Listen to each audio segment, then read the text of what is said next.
Yo, it's crazy so far, bro. It's on the 24th pick, and this man, the Saints passed them up. The Steelers passed up on them. It's crazy. Yeah, let's start this off. We ready. Yeah, yeah.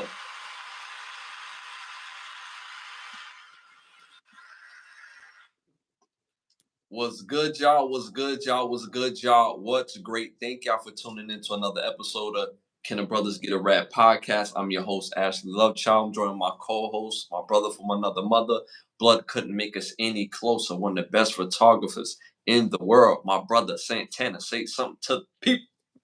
What's good? What's good? What's good? What's good? Appreciate y'all for tuning in. Y'all could have been anywhere else, but y'all here with us tonight, and for that we thank you. And as always, we got a jam-packed show, and we're gonna get right into it. You heard?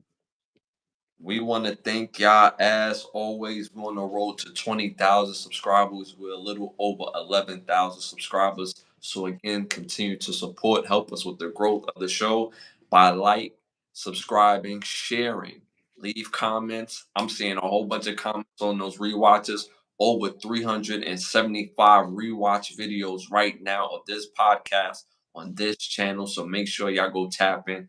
Great conversation starters, and again continue to help us with the growth of the show.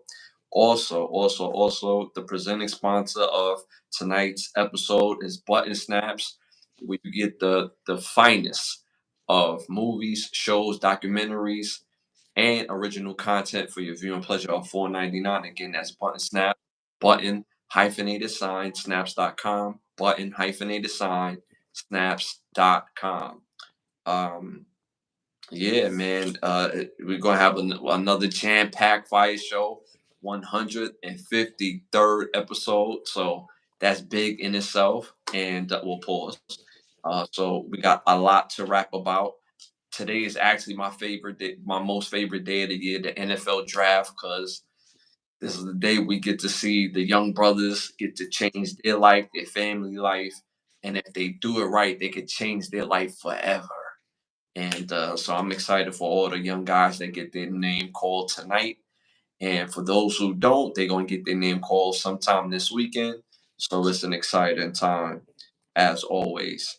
I feel like I'm missing something, but we could go ahead and move on. Shout out to our supporters, people that's already in the chat, some of our day ones and badge holders. If you don't have your badges, again, tap into the badge, different access for different badges. So make sure y'all tap in.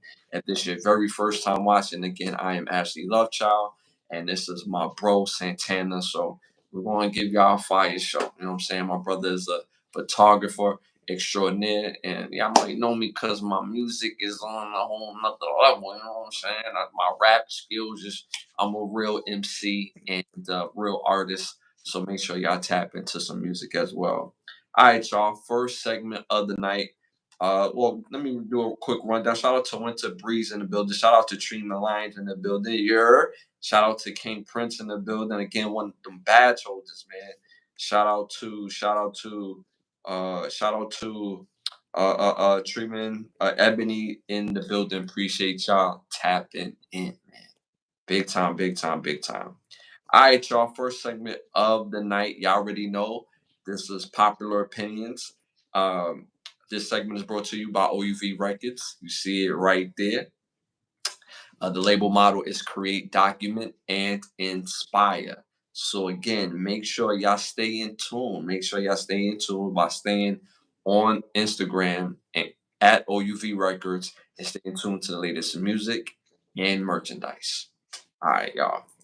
First question of the night. Remember, y'all, these are not our questions. These are the world's questions. So stick to the answers in the questions. All right. First question of the night. And I must say this, over 34,000 people participated in this question. Number one, is the Drake era officially over? Number one, yeah, it peaked. Number two, still going strong. Number three, depends on the next solo album. Number four, there never was one. Let me know what y'all think in the chat. Nah, I'm gonna go with the amount of fans that he still have. So I'm still gonna say that it's still gonna keep going. Drake got a lot of fans, bro. Exactly. So they going as long as he stick to a playbook that satisfy his fans, he should be straight. hmm hmm I think this is only in question is because he got bodied, doing the rap beef. That's the only reason why I even think this is a question. Like I'm gonna be honest with you, looking at this. So you got there never was one. For somebody to say, or for that to even be in the question, there never was one. That's a lot of hate in your blood. Like, that for people to say that there never was a Drake era, like, let's be real. Like, Drake as an artist, great. He has a great team behind him. And in this particular era, yo, he was the dude. Like, let's keep it real. When it comes to commercial hits, when it comes to street hits, he was able to do everything that he wanted to do, not just from a rap perspective, from a singing perspective, as a complete artist. So, for those who say that there never was one, you're bugging. Depends on the next solo album. Uh, uh, mm, there's some truth to that. If he comes out with an outstanding next album, then he's always going to be able to tour. He like nothing that happened with Kendrick has changed the fact that he's going to be a legend. But it does change the fact where people will place him because he already had a knock that he didn't write his own music.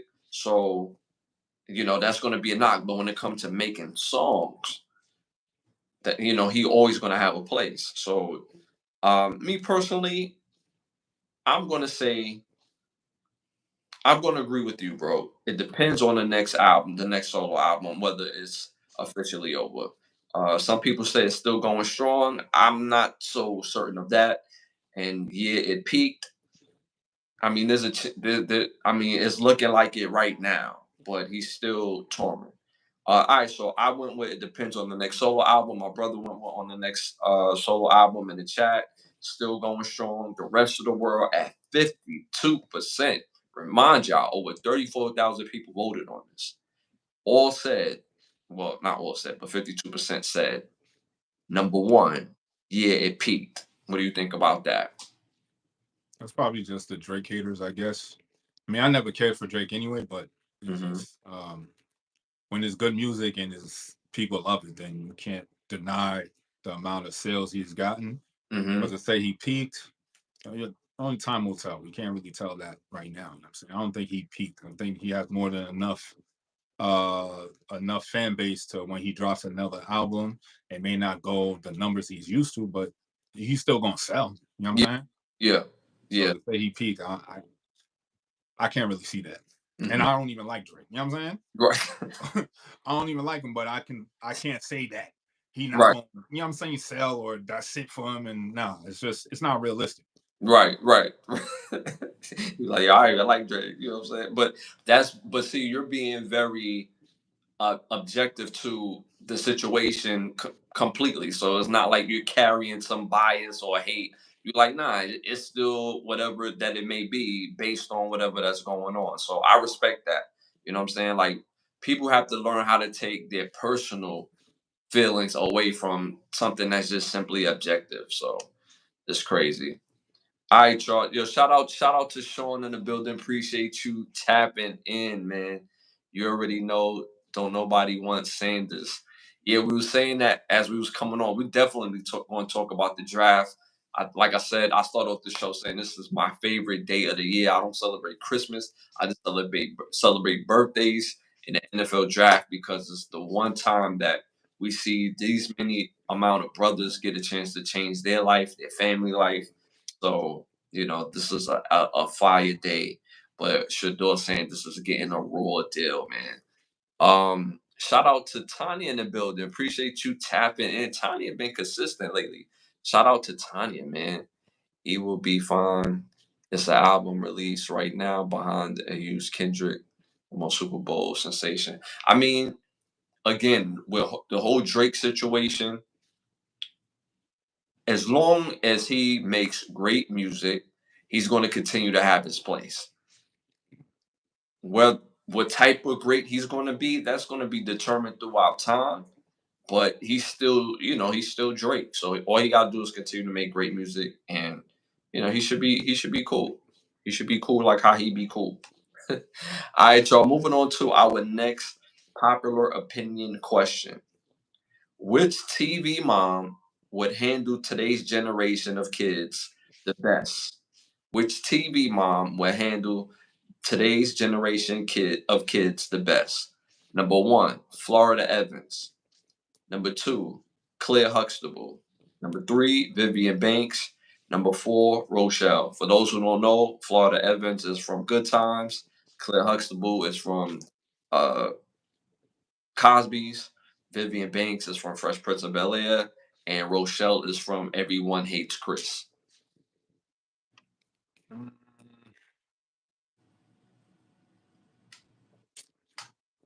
I'm probably gonna go with Rochelle from Everybody Hates Chris. She seemed like the tough mom that's just going. The tough days keep going. She won't be even tougher. So she look Mm-hmm. like she can adjust to the times. I'm gonna Mm-hmm. go with Rochelle. Yo, Rochelle is wild. Me personally, I think I'm gonna go with Florida Evans. For those who don't know, Florida Evans again was from Good Times. She was so principle based, but she also she had so much, like, she gave so much people so much grace. And like this generation of like kids, they want is grace. So, like, yo, I don't care what I did, I just want grace, yo. So I'm gonna say Florida Evans. My bro went with Rochelle. I went with Florida Evans. In the chat, they went with the Cosbys. They went with Claire Huxtable. The rest of the world, and I like that Claire Huxtable one. I like that Claire Huxtable one. The rest of the world at 41% went with Vivian Banks from Fresh Prince of Bel-Air. What do you think about that? And old school Viv too, not new school Oh Viv. yeah, the old school. Old, Yeah, I could see her like she had her degrees. She's hmm well articulate, and she could roast your ass too. So yeah, I fuck with it too. You know what I'm saying? The original Vivian Banks was lit. And don't get her to dancing. Don't let her upstep them young kids. You know what I'm saying? With that nice tight ass leotard. Yeah, I'm gonna get you a towel right now, boo. You know what I'm saying? Yo, shout out to Aunt Viv. Both of the Aunt Vivs to me was popping. But shout out to Aunt Viv. So 41% went with Aunt Viv. Yo, Rochelle was wild. I don't know. Rochelle used to just, she was wild. I ain't gonna hold you. Rochelle was wild, man. That's a wild lady right there. She was real active on those kids, man. So shout out to the TV moms. Shout out to tap in. Shout out to Big Ol' in the building. Appreciate you tapping in. Shout out to Joel in the building. Shout out to Johnny in the building, man. Appreciate y'all tapping in. Shout out to Pawn Whisperer. Appreciate you tapping in, man. Appreciate you. Let's go down through some of these comments real quick. Well, yeah. I just peeped that. Giants just came back in the first round. They traded back in the first round, and instead of drafting Shador Sanders, they draft the Ole Miss quarterback, uh, Jason Dart. I think his name Jason Dart. I probably have his first name wrong. I feel like I have his first name wrong. Jackson Dart. Jackson Dart. So they took Jackson Dart, the Ole Miss quarterback. That nobody was even talking about Jackson Dart. Now all of a sudden everybody like, yo, get out of here. So, but hey, man, he got drafted. The Giants chose him over Shador. So it is what it is. All right, y'all. Moving on. Uh, Next popular opinion question. Remember, y'all, these are not our questions. These are the world's questions. Stick to the answers in the questions. Who who would win in a fight? Four-man fight. Who will win in a fight? Number one, Wolverine. Number two, Hawk. Number three, Deadpool. Number four, Beast. Who y'all going with? If they all had like a Royal Rumble brawl for it all, Who will win that fight? I'm going with Hulk. I'm going with Hulk. Why? He's the only one that can't die. I He mean, can't die, so Logan can't die either, right? no, he has healing ability, but he can die. He has long life healing ability. Mm-hmm. You know what I'm saying? But in a fight, I don't think. Nah, I'm going with the Hulk. He gonna lose. He gonna get dragged out. Facts. So my bro went with the Hulk. In the chat, they going with the Hulk. Shout out to Biggs just tapping in. Appreciate you as always. They going with the Hulk heavy in the chat, bro. They going with the Hulk heavy in the chat. Um, After watching the Deadpool Wolverine movie, I always think that's kind of like 50-50. You throw the Hulk in there, I say the Hulk will win that. Beast, he too gentile. You know what I'm saying? I can't rely on the Beast to put in no type of work. If I need to put some work on some humans, all right, cool. But on some other mutants, you know what I'm saying? He too gentile. You know what I'm saying? He rather be, in the lab, working on formulas. You know what I'm saying? So I went with the Hulk. My bro went with the Hulk. Pause. The chat went with the Hulk. At 62%, probably like for the fifth time ever on the show, with me, you, the chat, and the rest of the world agreed at 62% went with the Hulk. What do you think about that? All right. Yeah, we all agree. It's a no-brainer with that one. The Hulk gonna take that chip. You know what I'm saying? Yeah, that's fire. That's fire. That normally don't happen, y'all. So I'm just putting that out there. All right, y'all. Moving on to our next segment. Hollywood need to ask us. We came up with this segment because there's a lot of trash movies in Hollywood, and they don't give us a lot of originality in movies. I mean, they did recently, but we're talking about one movie. Or we're talking about overall as far as great shows, great movies. So that's how we came up with this segment. You want to start this one off? Now you can start it off. All right, so Hollywood need to ask us. I would love to see a part 2 to Boys in the Hood. A generation later or era later, I would love to see part 2. This movie has too many legs. Damn near all the characters are still alive. All the important characters are still alive, might I add.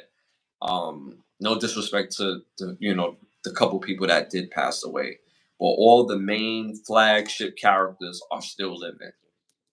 And you can bring this up. I would love to see a story based and centered around Ricky's son, which would happen to be a grown man and what I would think would have his own family and could be a coach, could be somebody in the community that's affecting the community because of the trauma that was done to his grandmother, his mom, his uncle passing away, the community in itself, Trey kind of being like the surrogate dad or the surrogate uncle, so to speak, of young Trey, and what effects that has to do with the community and maybe with young Ricky's son or his grandson, I should say. You know what I mean? So I would love to see that dynamic because it deals with several generations later or era or two later, and then you still have a pivotal character and oh my god,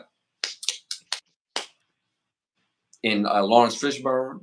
And again, based on how he did in the first movie, along with Angela Bassett, I mean, these are the type of people that you could just let cook. So, me personally, I would love to see a Boys in the Hood Part 2. So, I think that would be fire. What do you Nah, think? that's lit. That's lit. That's fire. Shit, there's a bunch of Ryan Coogler needs to tap into that one. That'd be That nice. Oh man, that would be lit. I would love that. I would love that. And original directors are still around, but we living in a time where we could use technology, imagery, and messaging to convey the same type of message that they was trying to convey, but update it, and then just make it even more poignant of the point of what violence does to the community and what hope also does to the community as well. So I would love to see that. No, that's fire. That's fire. For me, chat. I would love to see a series, mainly done by FX or Netflix. I want a series about Deion Sanders, mainly about him being a two-star athlete. I don't think that's getting highlighted enough about how much of a top tier athlete you have to be to play two sports at the most top level there is. You know, the NFL and the MLB. You know what I'm saying? These are pivotal sports, and he played both of them at the top of his game. And I feel as though we need to highlight that kind of sportsmanship. And with a series, I would love to see how he was able to play a whole season of football and baseball and still produce at a high level. So I would definitely want to see a series about that. And Deion Sanders is here still. He could talk about the highlights from the games and this, that, and the third. I remember there was one game. I forgot what. I think he was playing in Atlanta, and then they won the Atlanta game, the football game, but then he had an Atlanta Braves game, and I think he took like a helicopter from one game to the other, something like that. Like it was some lit Yeah, poppy seed thing was going on. You know what I'm saying? So that definitely needs to be in the series as well. So I want to see at least a 2-season, 10-episode series about Deion Sanders' early life in the league, both leagues, the NFL and MLB. Majority, maybe in the Atlanta Braves, and then when he was playing for Atlanta for both teams, mm, highlight that. I think it would be awesome because that was his driving force for going to Atlanta in the first place because he wanted to play both sports. mm, So I want the series to really focus on that and what it takes to actually play two sports at a very high level. And then mm. we can also tap into Bo Jackson as well too. It's another two-star athlete. So there's a bunch of series that y'all could do. You know what I'm saying? Tap in Netflix, FX, and get it going. You know what I'm saying? Fire. That'll be lit. That'll be lit. Shout out to Boogeyman in the building. Your comments, bro. Your comments. See, your comments goes wrong when you don't listen. You just talking out of reaction because nothing that I said about Boys in the Hood Part Two will be glorifying violence. The first Boys in the Hood wasn't glorifying violence. So they were showing what the effect that the real violence that's going on at the time has to the actual community. So for you to say that, bruh, it's out of pocket. So again, we appreciate the support of the show, but if you're gonna talk, let's be a little bit accurate, especially speak on something that I'm speaking on. Okay? Appreciate you tapping in, my brother. Shout out Tanya. Isn't it supposed to be true story if they pause or how or when they change the true story to fictional Boys in the Hood? Well, Boys in the Hood is basically a true story in the sense of these things was happening on a regular day basis. You could take any group of kids and it's showing the effect of the neighborhood and the spin that it does to these neighborhoods where it keeps us fighting each other. Same thing with what we have today on TikTok, where if you notice on TikTok, you'll find like a neighborhood and kids is on their block, like, yeah, yo, you can't come over here after dark, baby. It gets shaky over here.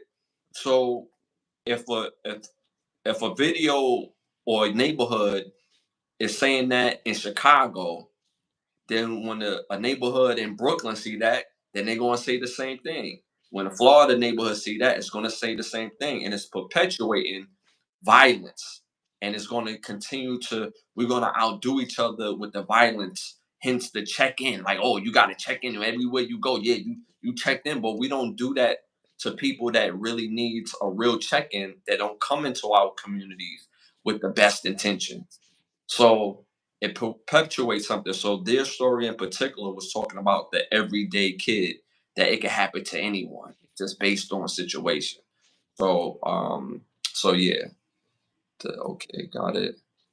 Sundown Hoods. Shout out to Rowan Jack in the building, one of our main contributors to the show. Appreciate you as always.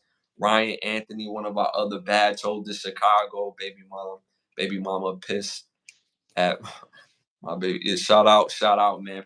But again, y'all get what I'm saying is that because of the spin, that's going to be the head of the algorithm when we trying to outdo each other by being negative. right? But that's say if there was a TikTok trend and be like, yo, I got my family out the hood today. You're not going to see a trend of that on Instagram or TikTok, because that's not helping the narrative that they're trying to spin. Like the narrative that all melanated men is not in their kid's life. That's something I heard the first time I heard that from the programming. In my family, there's not a man that's not a part of their children's life. I don't know, a lot of my friends, their father or their stepfather is a part of their life. So again, I grew up playing football, basketball, and I box.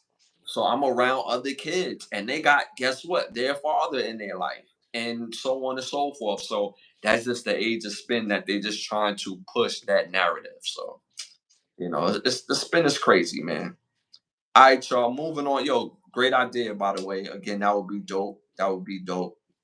All right, y'all. Moving on to our must see segment, one of our favorite segment by the masses on the show. Our must see movies, must hear music, and must read books. So make sure y'all are ready. You want to start this one off? Now you can start off. All right, so my first must see movie came out in 1999, y'all, directed by Chris Ball.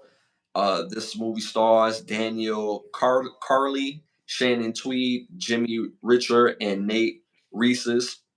This movie is called Power Play, about sexy vixen, moving and grooving, found her way to a very rich man, and she has a shaky past, and you have to see the rest of the movie. I won't ruin it for y'all. Again, it's called Power Play. Second must see movie came out 1994, directed by Mike Bender, stars Damon Wayans, David Allen Greer, Mike Bender himself, Robin Givens, Lynn Thigpen, and John Pilato. This movie is called Blank Man. Comedy, fire.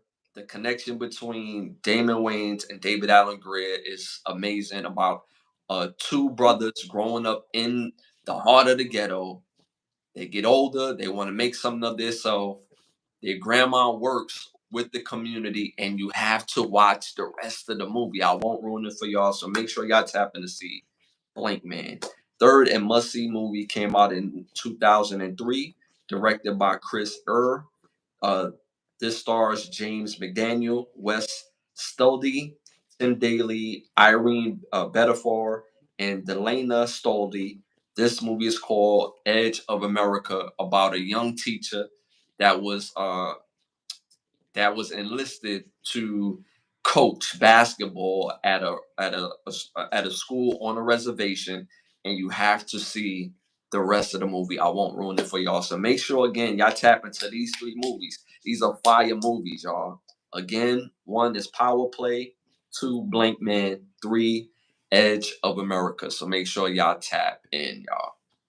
All right, right. Yo, chat, y'all already know how I do. I always have a theme for my movies. It's the 153rd episode, so y'all should already know the game plan. You know what I'm saying? So this my theme for my movies is the Punisher trilogy.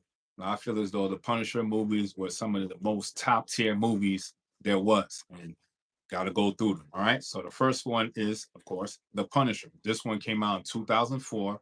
Fire. You know what I'm saying? Mhm. Stars Thomas Jane, John Travolta, Rebecca Romaine, Laura Harring, Kevin Nash, James Carpinello, Eduardo Yance, Ben Foster, Samantha Mathis, Will Patton, John Panetti, and Mark Coley. Again, it's the Punisher. You already know. Bodies is dropping, mad guns is blazing, blood and guts everywhere. Fire movie, top tier. Next one on the list is Punisher Warzone. Came out 2008. I think this one is the most bloodiest one out of the Punisher trilogy. But y'all gotta go see the movie, see if I'm right or wrong enough, right? So this one stars Ray Stevenson, Dominic West, Doug Hutchinson, Tuli Benez, Wayne Knight, Colin Salmon, Mark Camacho, Stephanie Tenz Kunaski, Dash Monk, Romano Orzazi, John Dunhill, and Curran Inc. Again, it's about Punisher, and he going on a bloody rampage, gun button, shooting up everybody in the city, and you already know he getting to. You know what I'm saying? Mm-hmm. Last one on the list is a classic one. It's Punisher from 1989. This one is just straight 80s machismo, top tier man shit. You know what I'm saying? Top tier. We're gonna start off with Dolph Lundgren. You know what I'm saying? Top tier man shit right there. Emma Solomon, Louis Gossett Jr., Kim Imori, Suzuka Elise, Jerome Krabby, Nancy Everhard. Pause. Whoa. Brian Rooney, Hiroshi Kamakrusa. Sorry if I mess up your name. And Carrie McCormick. Again, it's the Punisher, gun blazing, you know what I'm saying? Handling business and punishing the bad guys. What more can you ask for? You know what I'm saying? So my top 3 movies from my trilogy is the Punisher trilogy that y'all got to top into. The Punisher from 2004, Punisher Warzone 2008, and the Punisher from 1989. All top tier. You can't go wrong. You know what I'm saying? Watch these movies. Tell me what you think. The 89 Punisher was intended to be what the Punisher was supposed to be. It was just straight mad, wild machismo. Yo, we gonna blow this up. I'm blowing that up. I got a better play. I gotta punish you. You know what I'm saying? You know what I'm saying? He got a fly ass condo in the sewer that nobody could find. It's clean, no rats drinking all the clean water down in the sewer. Nobody could find this man for years, might I add. You know what I'm saying? Like, not even the Teenage Mutant Turtles could find him. You know what I'm saying? You feel me? And it's wild clean. Like he in there. No master splinter, nothing. You know what I'm saying? Or like cooking shrimp, cooking chicken, cooking the finest of meats, paws, and just down in the sewer with a condo apartment. His next master plan. Who am I gonna punish next? Secret passageway the whole nine. When his man's in it was like, yo, you living down here? Like, yo, like, damn, son, what's going on? Yo, wild popping. And that's the first. That's the first.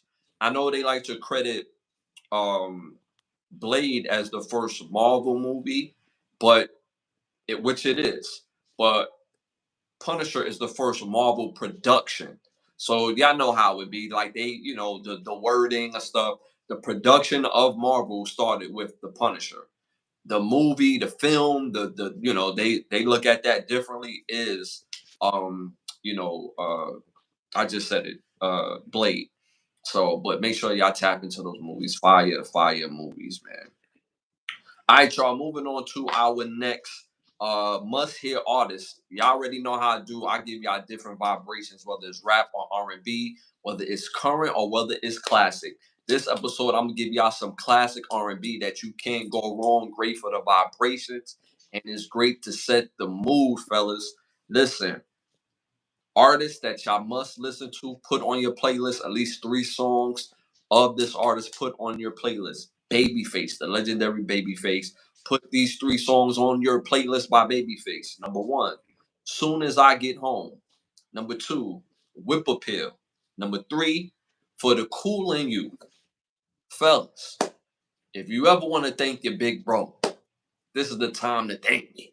Again, Soon As I Get Home, Whip Appeal, and For the Cool in You. It's something about those 3 songs. The vibration when women feel those 3 songs, it's kind of like a cheat code. All you gotta do is smile and just hug. You know what I'm saying? That's all you gotta do. Smile and hug and just let the music do all the work. So again, make sure you tap into Babyface and put those 3 songs on your playlist.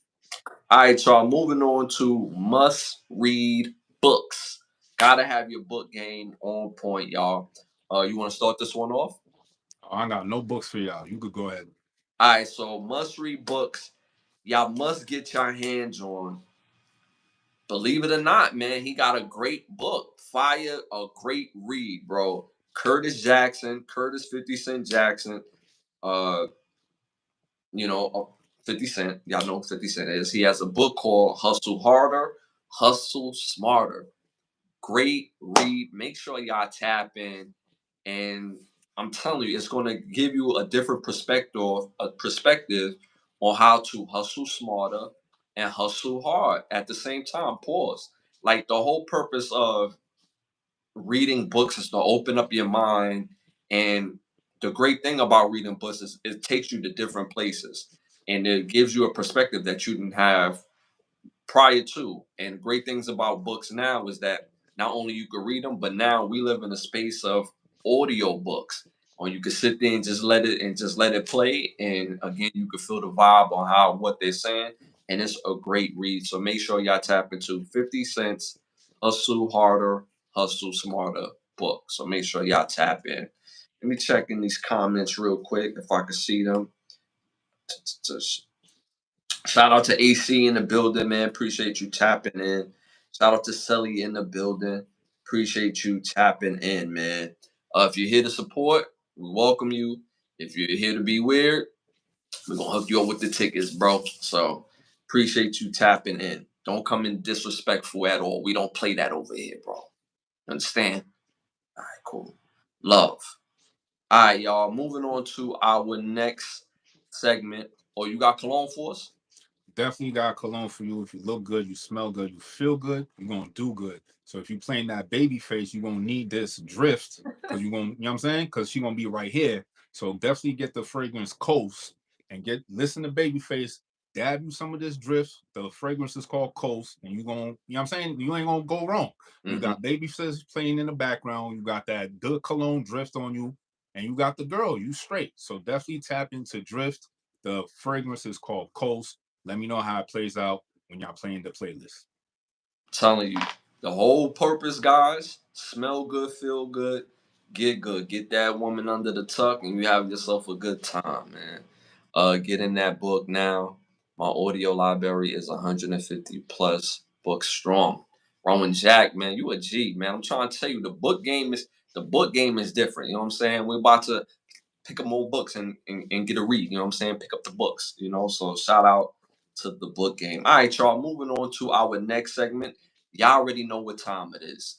It's time to rap. This segment is brought to you by Blunt and Snaps. Again, where you get the finest of movies, shows, documentary for your viewing pleasure of $4.99. Again, Button Snaps. That's button hyphenated sign snaps.com. Button hyphenated sign snaps.com. First hot topic of the night, y'all. We're gonna start this off a little rocky.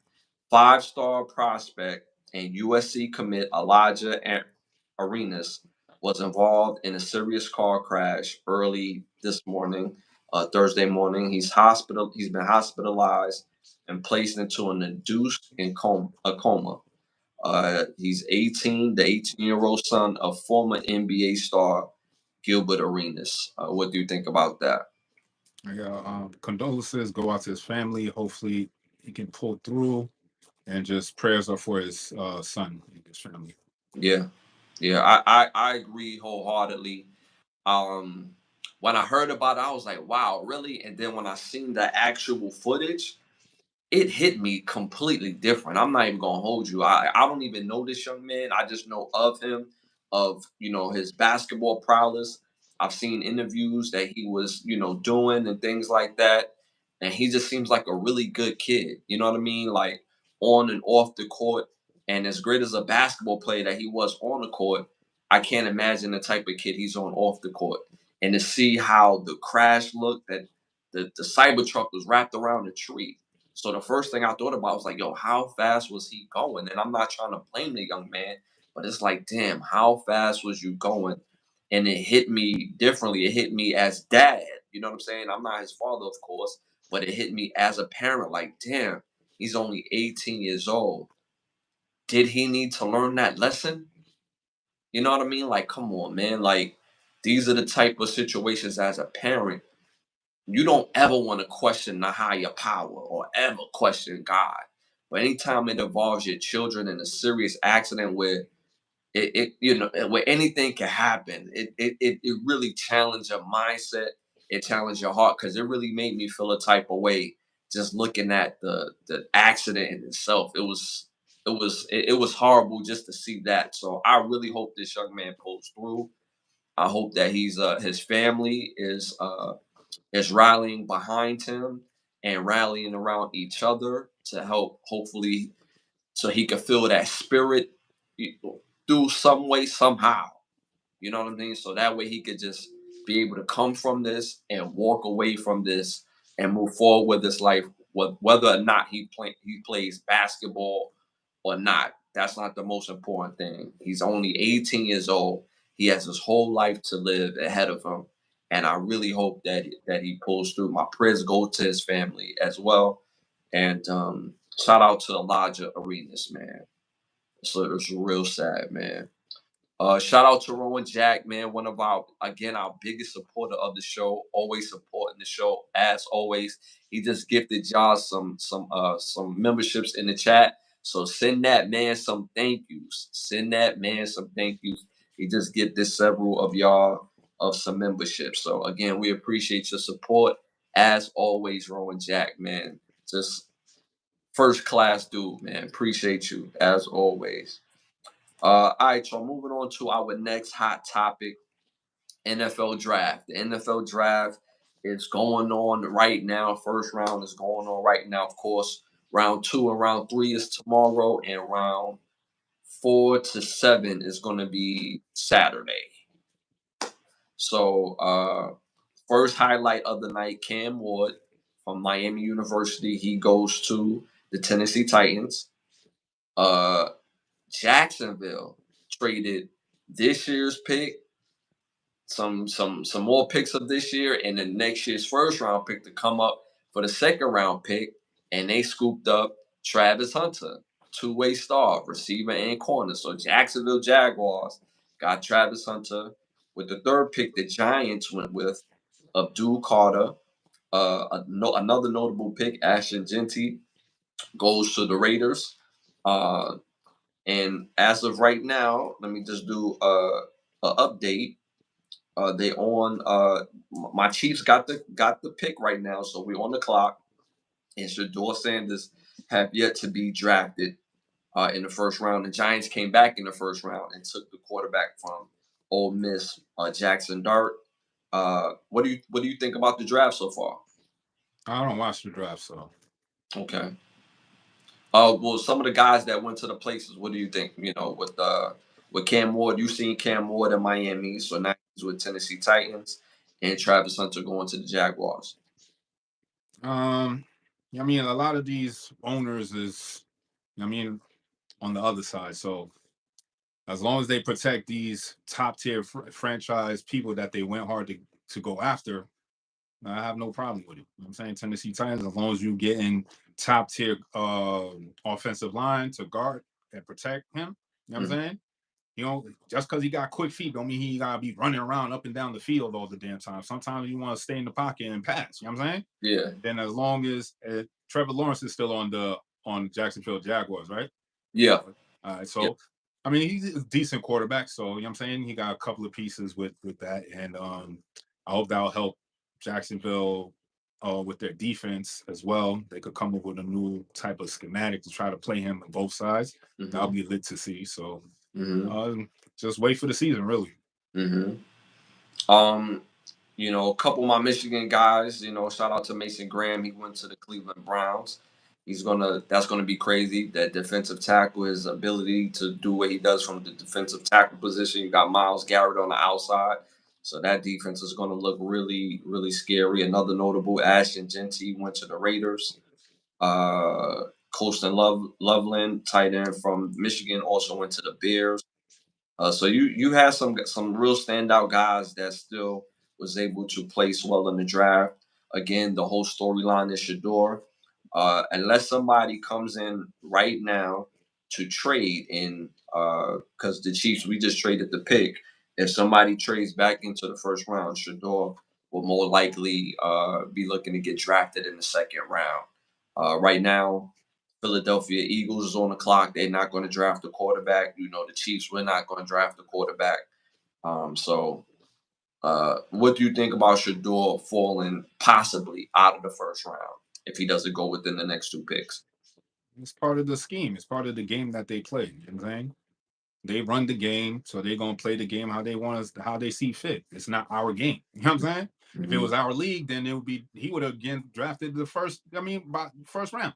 Right. It's not our league; it's their league. So they call the shots, and they feel as though they gotta humble him or something like that because he has two parents. His father instilled confidence in him. I guess they don't like that, so they gotta humble him. So now he has to drop down on the depth chart. Like his skill set didn't showcase that he should be going on the first round. So it can't be other than the fact that they want to try to humble him or make him lose confidence and stuff with some goofy shit, whatever type of game they trying to play. Because none of it makes sense. If it's about the skill set, he should have been drafted the first round. Because in the seasons he played, where does it showcase that he should be going lower than the first round? Right. If it's about skill. Right. Because if that's all we base it on, well, how does that make sense? Unless y'all all got the call like, I ain't gonna draft him, even though I need a quarterback, but you know, the higher ups made this call, so it is what it is. It doesn't make sense at the end of the day. What franchise that needs a quarterback is gonna not draft a quarterback, especially of his high caliber ability? You know what I'm saying? So that's why I don't even pay attention to shit at the time. It's just goofy. You know what's interesting? All through the season of the college football season, all these teams, there was a thing where teams was trying to lose to make sure they secured a place where they can draft him. Now that the draft is here, now that you have all these anonymous uh, uh, uh, personnel from the organization. Oh, I didn't like his interview. He didn't interview well. He didn't. He didn't. And he didn't feel like a guy that was that's going to come in here and just be grateful that he got chose. He's going to come in with his own type of leadership because he said it off the back. If you're not trying to win, do not draft me.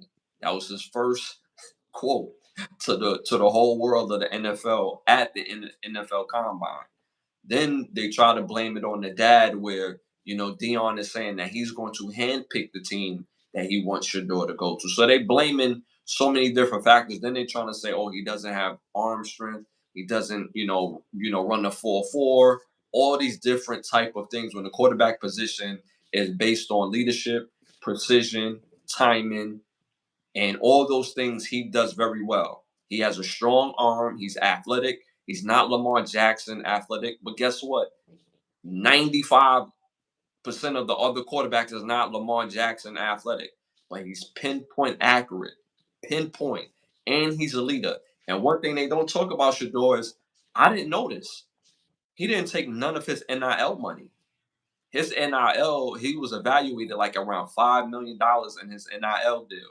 He didn't take none of that money. What he did was he paid back into that NIL, which helped get Jordan Seaton and some of the other guys that Colorado was able to get with the NIL money. So if that's not a part of leadership, I don't know what else to tell you. We've seen that the young man is tough. When he did it at Jackson State, oh, he doing it at Jackson State. They say the same thing about Travis Hunter. Oh, they doing it at Jackson State. They playing against them young boys. What are you talking about, young boys? All right, cool. They go to Colorado. They play against USC. They play against all the top talent, and they dominate. One wins the Heisman, the other wins the Johnny Unitas Awards, tearing up the lead and passing, and still don't go first round. That's crazy to me. I like Cam Ward. I think he's a good player, but I don't think he's the best quarterback in this draft. Jackson Dart. Nobody was talking about Jackson Dart. We see this every year with these quarterbacks that goes to these top tier schools that play with these top tier talent. Oh, he's the best thing since sliced bread. But all through the season, look like like just basic, just super basic. And now during draft, like a Ryan Leaf, right? You know, like a Rex Grossman. These are the same people that chose these quarterbacks. So I'm never gonna, you know what I'm saying? I'm never gonna value their opinion. You paid these people. You went hard to pay them. But you have somebody that has top tier talent. All of a sudden, oh, he didn't interview well. What the fuck? What the fuck an interview got to him leading a bunch of men to win a football game? What does the interview have to do with that? You know what I'm saying? So it's that good old boy movement again. You know what I'm saying? That's all it is. Can nobody tell me different? And the sources from the Giants were saying that they vibe more with Jackson Dart mainly because of the energy that he had, not because of the talent. When did they even speak to this man? You know what I'm saying? Like, get out of here, son. First of all, the owners of the Giants, they started their money through bootlegging. That's how Yeah. the Morrow family started. See, that's why I go to the origins of everything. So if the origins started with mob money, what makes you think they're gonna be legit now with their thinking in today? Like, get out of here, son. That's a fact. Shout out to Andy for tapping in. John, don't be weird. If you on here to troll, we're gonna hook you up with some tickets. That was super corny. If you got jokes, we love a good joke, but don't be corny, bro. Please don't be corny because we'll hook you up with some tickets. This fool. Do you think that they didn't want to deal with Dion? See, that's the thing. Like you, all these kids you're drafting, you're gonna have to deal with their parents, whether they know like known or they're not known. So at the end of the day, it shouldn't matter. If anything, because Dion know the game, it should be an easier layup for teams to draft him. Simple and plain. That's like the music game. You don't want to sign nobody that you don't know for real. You're gonna sign somebody that knows that comes from a lineage or somebody that knows the business. So that way when they get to a tricky spot in their career that they know how to navigate. Shador's been on the biggest stage all his life, high school, college, and always excelled. Always. Not he didn't he's not he wasn't never in the middle of the pack or mediocre. He was always top tier. So there's not a situation that you can send him to that he's not going to be top tier.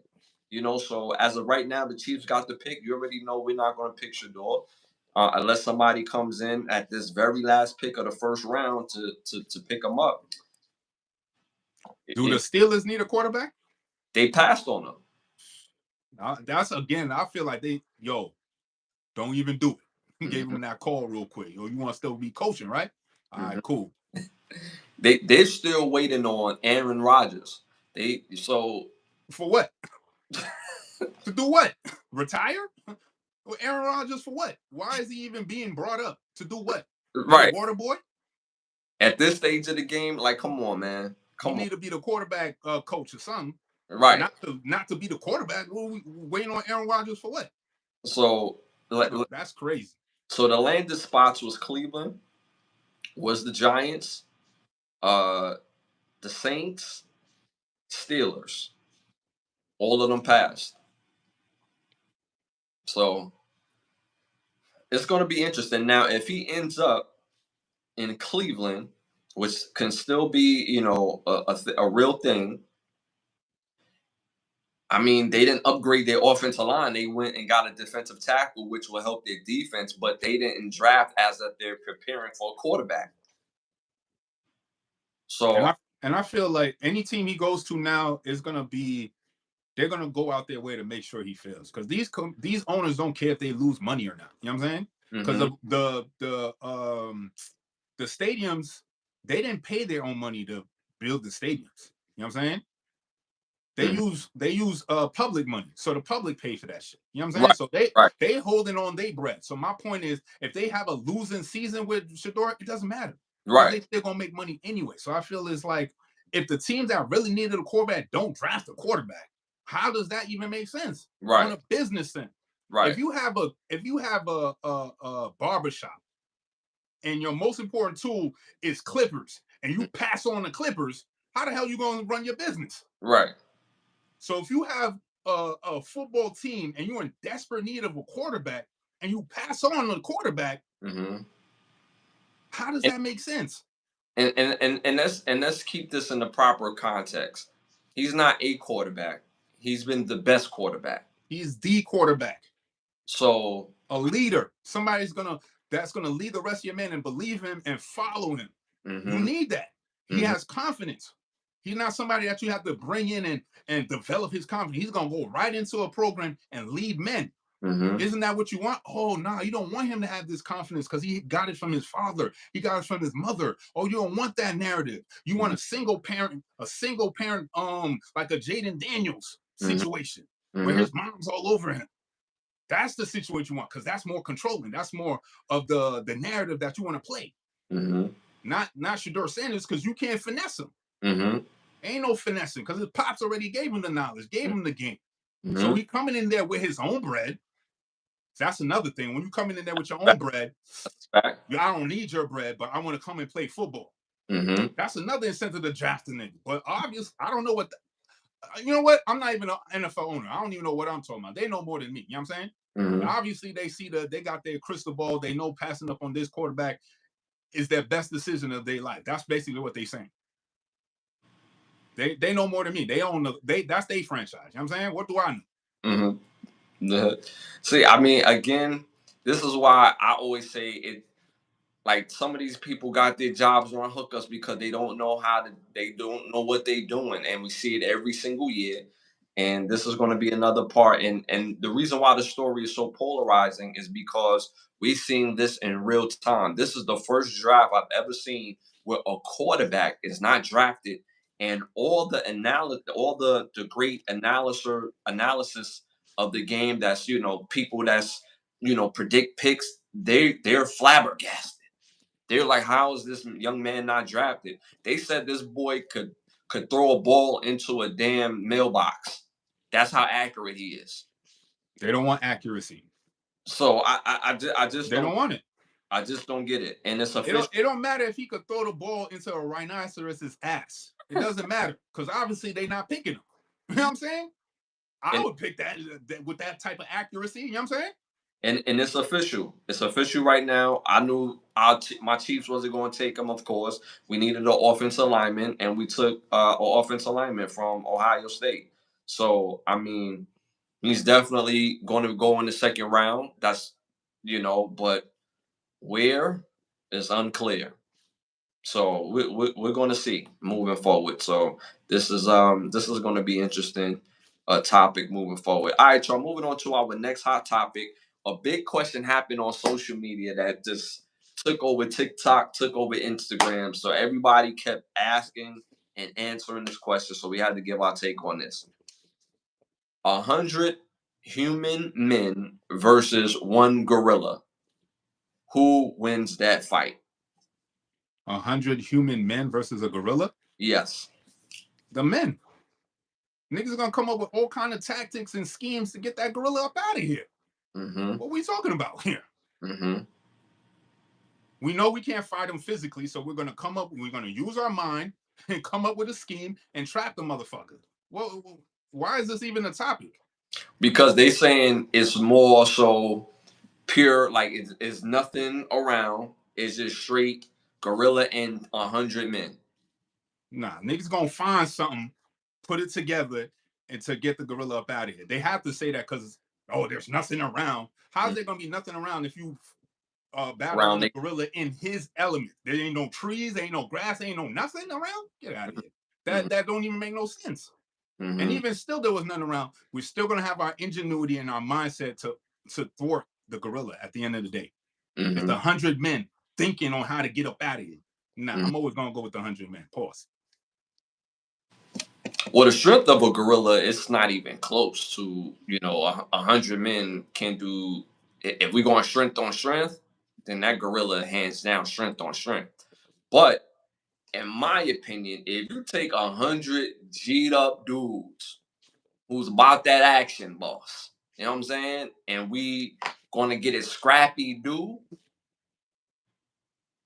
I would like to think that we're not like, because they was thinking, because most people that answered it put in their own theory, right? So they saying, so you gotta think of it like this: the first 20 dudes that jump, they gonna get swiped because a gorilla is about 6 times stronger than the average human. But as humans, like you said, we're gonna think of a way to plan our best attack. We're not going up to the gorilla one by one. That's dumb. Knowing that he has the strength of 10 men. Why the fuck would I do that? That's Right. having knowledge and tactics. All right. We have an opponent that's stronger than us. We can't go full force forward. So we got to get the person or the gorilla in a position where his strength is nullified. Right. That's where intelligence come in. So that's why I'm always going to pick 100 men. Right. We're going to use our brains more so than our brawn. Right. Period. if we're talking about strength, of course the gorilla will win. But we're talking about our brain matter, our brain power, and plus with the strength that we have enough strength, but mass with our brain power to come up with something where we could beat the gorilla. You know what I'm saying? So, and of course, people are like, no, but a silverback. Now they want to throw the silverback. Now they want to throw this different gorilla, that gorilla. I got another gorilla. I got a better gorilla. No, Man, you got this gorilla, you got this chimpanzee, you got this ape, Lakers in 5, all right? You know what I'm saying? so I'm gonna go with humans too, mainly because if you take 100 G'd up humans that's not afraid, use that brain power, brain matter, like you said, put the gorilla in a position where he's the most weakest, and we go to town straight like that, and we definitely not running up on them one at a time, 10 at a time, 20 at a time. We all gonna put that pain in from all different angles. Like you can't cover all different angles, bro. Like I don't care what you say. I don't care who it is. You can't cover all angles. You're not God, bro. Gorillas are not God. You know what I'm saying? So 100 men with each one of them got 2 eyes and a brain. I don't even know why was that a topic that had to blow up on Instagram. Like the audacity. It's like you trying to play niggas or some shit. We the ones that changed the whole elements of the whole world and created this shit. How you think we did that? mm-hmm. With our brain power. Mm-hmm. If you see 100 men fighting a gorilla, help the gorilla. Shout out to JD in the building. Appreciate you tapping in. Gorilla got balls too. Kick them nuts.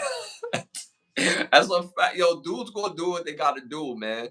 That new Tarzan, he pounded Tarzan. Dad's body flat. No jumps. No jumps. Come on, you gotta jump a gorilla. Ain't no way you just up there just hand to hand, one on one. Like you gonna get rocked. Like you know what I'm saying. One hit from the gorilla is gonna be a wrap for the average human. But again, if you take 100 G'd up bros, use our brain and use the strength that we have, we get that gorilla up out of here, man. So that was like on every like I'm talking about the thing everywhere on social media platform. All right, moving on to our next hot topic. DJ Vlad on the Willie D show apologizes to Minister Farrakhan for his comments from 2020. What do you think about that? Fuck your apology. We don't need it. 5 years later, no, we straight. For what? What was that for? For some publicity? Why 5 years later? It took you 5 years to realize you were wrong? And he said mainly he kept the stance because of, and I don't feel like he took ownership of it. He said the main reason why he took that stance is because he received the information based on someone from his camp. Now the person that was in his camp is no longer in his camp.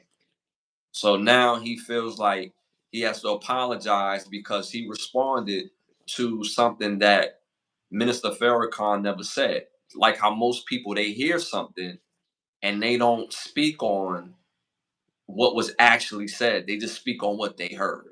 So instead of affording an apology right on the spot, like people was asking him to, he decided not to because of the circle that he had around him at that time that he felt had his better interests at heart, but that circle is no longer around. So why couldn't he apologize on his own platform? Why he had to go on somebody else's platform? And why did Willie D allow him on his platform to apologize 5 years later? Why are you even giving him space to do it? That's Well, goofy to me.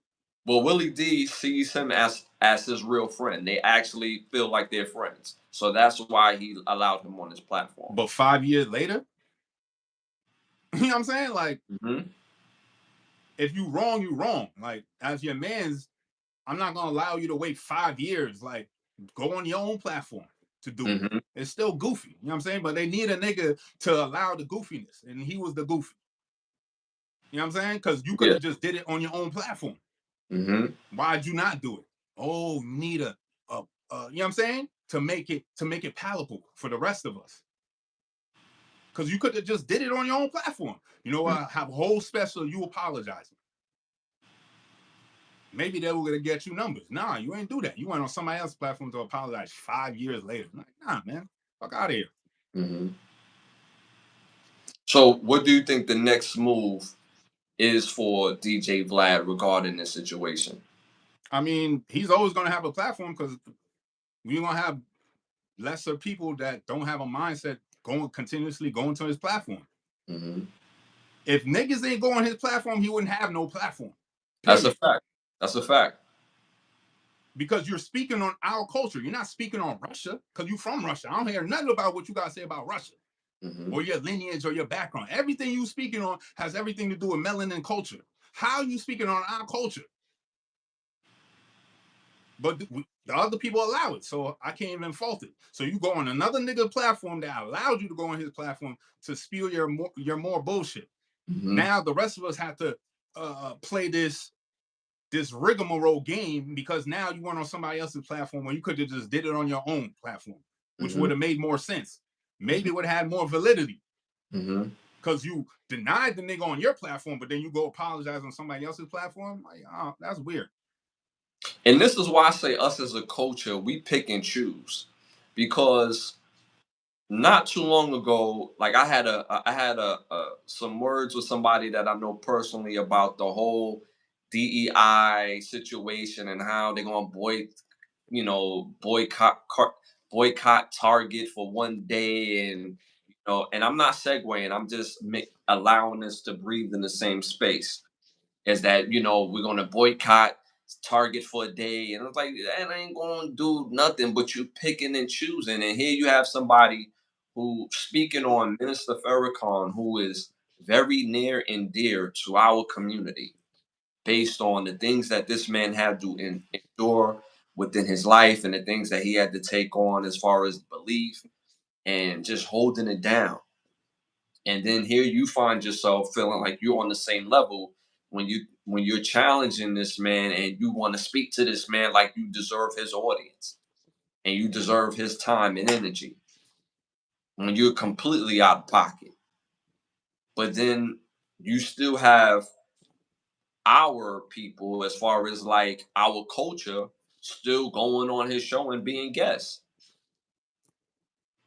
And I don't understand that. It's like you picking and choosing like how we do, as always. This person is not for the culture. Hasn't been for the culture. He's somebody that what we call a vampire of the culture, mainly because that the things that he says about the culture is all negative based for one, and two, you just mentioned it. It's not like he's opened up his platform to talk about his struggle or his family struggle or this, that, the struggles that he has going on in his real life. And he's bringing on guests like him to do that, whether it's, culture based or not him, people that can relate to his experiences. That's not what his whole platform is about. His platform is about the culture in itself. And he calls himself a DJ. I ain't hear this do a mixtape, nothing, scratcher, nothing. You know what I'm saying? It's like they always want to put on our culture as a pair of pants, but when it's really time to wear this shit, they take it off. Like, no, I'm good. But meanwhile, we can't take our shit off. It's ours. It's in us. So I just wish a bunch of us stop going to his platform. I bet you his shit will shut down quick fast. But it's just too many lame niggas that ain't gonna follow the code. We have so many other platforms y'all could go on to, and y'all never support your own. When we had a bunch of black clothing lines in Nietzsche, Fat Farm, Fubu, Rockaware, we had all these black-owned Carl Canard. Y'all did not support this shit. Now they finesse y'all with all these European fashion labels to only find out you get finessed again. This shit coming from China. So if you just stick with your own, maybe we might go a little bit farther. Since we are the culture, we make the shit move anyway. Why the fuck we need anybody else? We make hats, jackets, fucking gaiters, everything hot. You know what I'm saying? We don't need nobody else. You take us up out this game, you take away seasoning, you take away culture, you take away the whole existence of this very paradigm we in. And shout out to Wu-Tang, because I remember when we was kids and Wu-Tang was popping, like they was the only rap group to talk about wallabies. You know what I'm saying? Woo wear, you know what I'm saying? Ooh, get the buttercream with the maroon joint. You know what I'm saying? Like it was. Had me wearing a couple of wallabies at freshman year in high school. You know what You I'm saying? feel With the me? Like gumshoe bottom. going Come on, crazy. son. Wallaby. I had the beige joint, right? With the gumshoe joint. Then I had the all black with the gumshoe. Oh, killer. When I say, when you had a pair of wallows back in the day, like your whole fit was complete, son. It was the most complete wear you ever needed, son. I had the black suede with the gump on the bottom, and then I had the cream with the cream at the bottom. I thought when I put them on my feet, I say, yo, when I step outside, it's gonna get crazy. Like I'm gonna cause car crashes when they see the buttercream on top of the buttercream. Bro, I remember I went to a Catholic high school. So my freshman year, I had my khakis, right? Uh-huh. Creased up, real nice. And the Mm-hmm. way the bottom of the pants just fell right on the wallows, just waiting at the bus stop, just clean with my North Face book bag and coat. You know what I'm saying? You couldn't tell me I was in fly going to Catholic school. Uniform was crispy, you know what I'm saying? Yo! Even when we go in uniforms, we gotta be fly. You know what I'm saying? That's how we do, baby. Come on, son. Yo, fresh. Fresh with the uni. Fresh. You know what I'm saying? You couldn't Fresh. tell me nothing, baby. I was Fresh. fly with my wallows. I had 3 pairs. Fresh. Mm-hmm. Fresh. That's why for me, when Pradas got popping when we was in college, that was easy work. Easy work. Easy work, son. If you can make the wallabies, and for those who don't know what the wallabies are, they basically Clarks. We call them wallabies in New York City.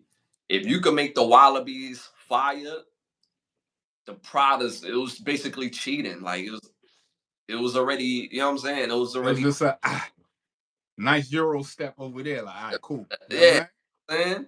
But the wallabies hit different, yo. So again, we pick and choose what we want to do as a culture, and then it's like, all right, we're not going to support this, but y'all going to support that. That doesn't have a real thing for us. It's just something for somebody else to gain, and we don't gain nothing from it. It's not a real platform that we could go on there and it champions us in a positive light. It just goes on there to give people views, and they benefit from the views, and it takes everything away from the person that's actually on there. So, I agree with you. Like 5 years later, is it ever too late to apologize? Not necessarily, but the level of disrespect regarding, Minister Farrakhan and how he was treated in all of this is completely classless, and the culture's not going for that at all. Like, get up out of here with that. And I don't support DJ Vlad. I say it straight up and down. I don't support him, and I hope nobody else from the culture goes on his show. I'm just say it straight up. I don't even watch his show. I don't look at nothing. When after that situation, anytime DJ Vlad popped up on my Instagram or anything that I have going on, I put don't want to see. Take this out my algorithm or like completely. I don't want to support. I don't want to give this man a view. Nothing. Because what are you doing here? You're not even in the culture to help propel the culture. You're not even bringing no type of unity within the culture. You bringing people on your platform to talk about this person and that person. Like him to me, him and No Jumper. What's the dude? Adam. Adam. They basically the same to me, bro. All feds. Everybody who sit on their couch, have a talk. Next couple of days, the feds is on you. Mm-hmm.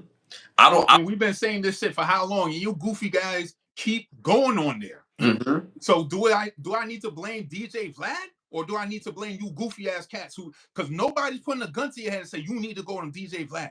Fact. You going on there willingly. So at one point I can't blame these suckers. I have to blame the niggas who's walking into the studio. If y'all stop walking in there, there's so many other people you could go on the platform and speak your piece, and not worried about an indictment afterwards. And see, for y'all, I need y'all to understand. This is not about colorism.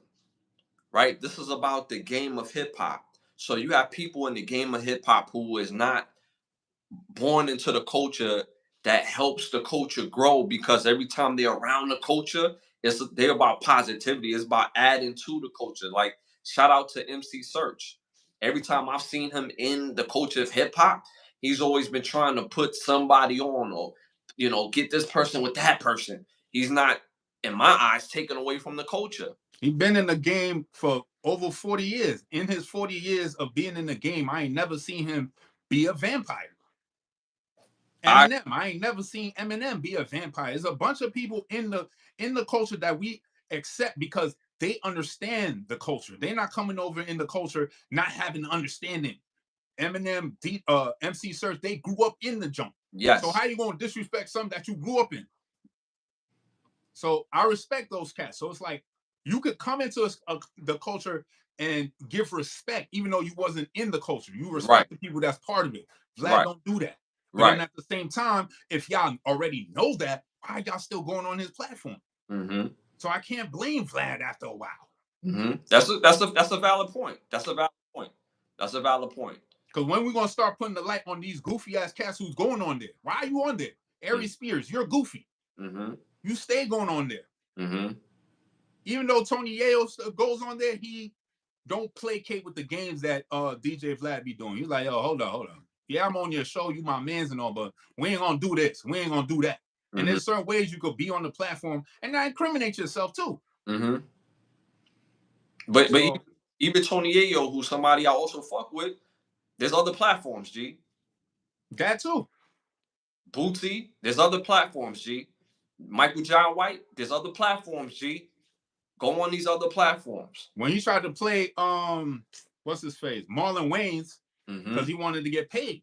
Mm-hmm. You wasn't trying to pay him, then you try to play him in the backside. Like, yo, come on, son. All he had to do with that situation is don't pay him. Don't pay him. You don't have him on the show. It didn't work out. Move on. But matter of fact, I heard Terry Crews about to start a podcast. Hop on his podcast. For real talk. Why not? Because at the end of the day, he's picking and choosing. So, and he had made a statement that when everything happened, he felt like he had friends that he had conversations with, and I feel like he's applying to talking about Lord Jamar and Godfrey and so on and so the other people that decided not to mess with him moving forward. He was like, I felt betrayed because they took our personal conversation and put it out there, but you just did the same thing with Marlon Wayans. It's cool when they do it. You know what I'm saying? It's always cool when they do it, but when somebody else do it to them, oh no. Oh, I'm gonna hit you with a copyright strike. Like what? Like, yo, you tripping. And I really applaud. Nah, Rowan Jack, I just made that up. I don't know if Terry Crews making a podcast. I was just saying. He could though. Just hop on his podcast if he do got one. Why not? You know what I'm saying? I don't know if he is, but shout out to Terry Crews if you gonna make a podcast. You know what I'm saying? But I applaud Lord Jamar because Lord Jamar, honestly, in my opinion, I mean, he was the DJ Vlad podcast because everything that he said on that podcast went viral at the time.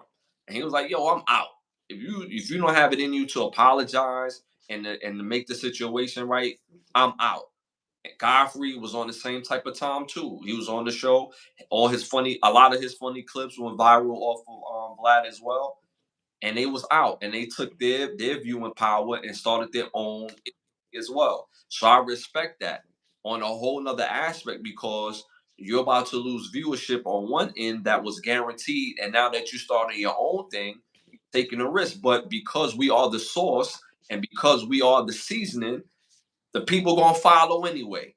So I applaud Lord Jamal for doing that. That was big time, man. So again, apology is an apology, but he didn't really give no real apology because he didn't own up to it. He put it on somebody else. He said the reason why I said it because I basically got secondhand information from my camp, and my camp I couldn't apologize because my camp has my best interests at heart.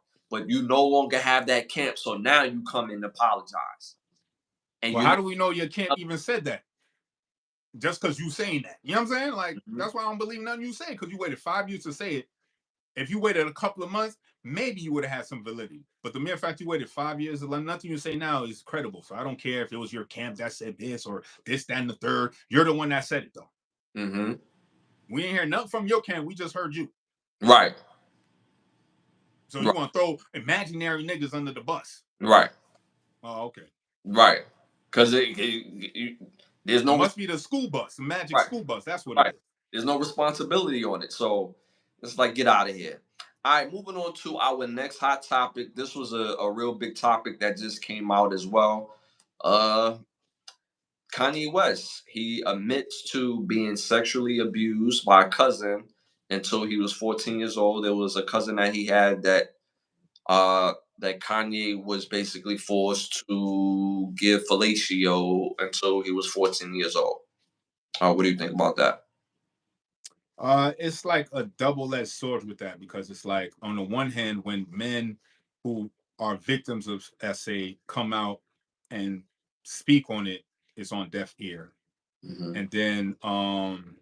And then the other side to it is like, maybe this is why he's been acting out for all these years. You know what I'm saying? Like, because of that trauma that he dealt with, or had to push to the side, or this, that, and the third. And maybe he was vulnerable one time with one female, and then she mentioned it later on in an argument and had him sprawling out because he thought he was good at pushing it or dealing with it, or he thought he was dealt with that trauma. Guess it's still there, because that kind of trauma doesn't just go away. You know what I'm saying? That stays with you for a long time. So it just showcases, like, when it comes to mental health and you melanated, it's like you might as well keep quiet about it, because somehow, some way, they're gonna turn that shit and make it look like you're the asshole, you're the victim, you're making this up. You know what I'm saying? So on that aspect, I commend Kanye for coming out and saying it. Most people will never come out and say something like that, because they know they're not going to get no help. And then another aspect, when he was crying out about help, and he put the screenshot of his quote unquote handler telling him back in 2016, telling him, like, yo, if you don't do this, that, and the third, we're gonna pump you up with so much drugs that you're gonna forget your whole family. Y'all forgot about that. You know what I'm saying? Like, he put that all out during that 2016 rant, when he was having that whole rant and that breakdown during his he had the concert, during his concert back in 2016. And then there was a screenshot of him showcasing him talking to his handler, or his quote unquote manager, and his manager saying, yo, if you don't do this, we're gonna pump you up with so many drugs you ain't gonna know your name. And he was comfortable saying that, with the utmost comfortability. So, you know what I'm saying? This game is cold, son. It's a cold game. So I just hope it's not being ridiculed. And I just hope, well, because it's Kanye, of course it's gonna be ridiculed. You know what I'm saying? But I just hope that people see past Kanye and just see him as a human being, and try to get help for Kanye. You know what I'm saying? I mean, well, at the end of the day, when you have a situation like this, when it comes to sexual abuse in any type of way, a lot of times most young men will not speak about it, especially to the masses, because the lack of belief, the lack of help. Like, at the end of the day, what as men, what we learn is, if we vocalize our trauma, do we get a resolution? And once we realize that there's a greater chance that I don't, or we don't get a resolution to the trauma that we face, then we're gonna keep that internal, or we're gonna seek help from somebody individually and make it about us and not about everybody else, if that makes sense. Like, we're not going to include, mom, dad, sister, brother in helping us coming from this trauma. We're going to get the individual help that we need from a professional, or we're just going to keep it to ourselves, and hopefully we find a way to cope and deal with it. Because with men, as we learn, when we vocalize our trauma, when we vocalize that we're going through something, there's been too many times as men, we would hear, or I speak for myself, is that you're not being a man if you cry. You're not being a man if you're not strong. And that means coming up, meaning whatever that you're going through, whether it hurts physically, like if you get punched in the face, you can't show weakness. If you get pushed to the ground, you can't show weakness. No matter what, if you get burned with fire, yo, you can't show no weakness. You can't scream in pain. You gotta hold it in. You Like gotta it's hold the it strong silent type. You could be right. strong in public and be silent about your that you got a whole bunch of stab wounds in your back. Mhm. Like we seen it. I know we laugh about this movie because we seen it a whole bunch of times and we watch it for all the wrong reasons. But they did a great job in showcasing trauma and trying to face the trauma on a toxic mentality. Baby Boy, when he lined up the little homies and he was like, "Yo, chuck it up." Oh, so you tough? And he punched him in the face, and now he wearing him out with the belt. That's also trauma trumping another trauma.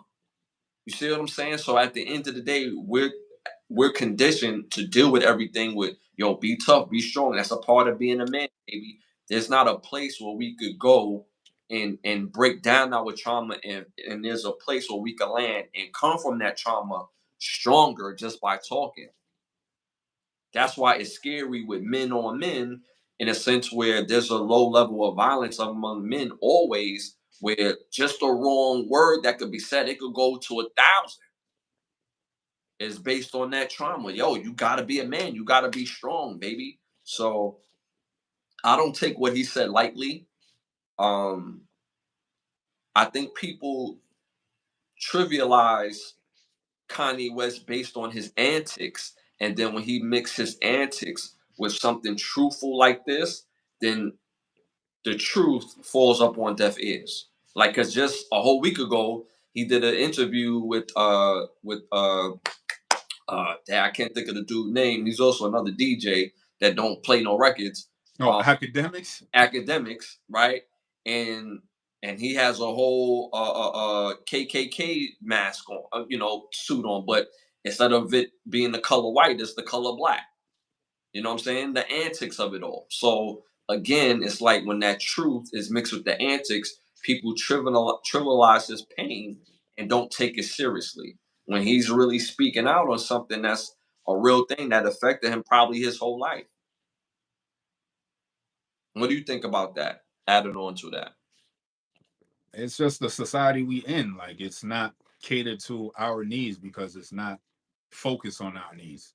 So Hmm. we gotta create it for ourselves. A space where, you know what I'm saying, these type of traumas can be exercised out of it. However need to do it. Like man, we have to have a system in place for us. Because if we don't build it, nobody else is gonna build it for us. You know what I'm saying? So we gotta come up with a way to get rid of these traumas that we have that we still holding on to. You know what I'm saying? Like Hmm. these things we have to let go. And when we do cry out for help, we're supposed to get help because Hmm. we created a system and in a society where somebody else cries out for help, they get help. But when it Hmm. comes for us, we forgot about us. You know what I'm saying? We Hmm. forgot about ourselves. So we gotta create that for ourselves.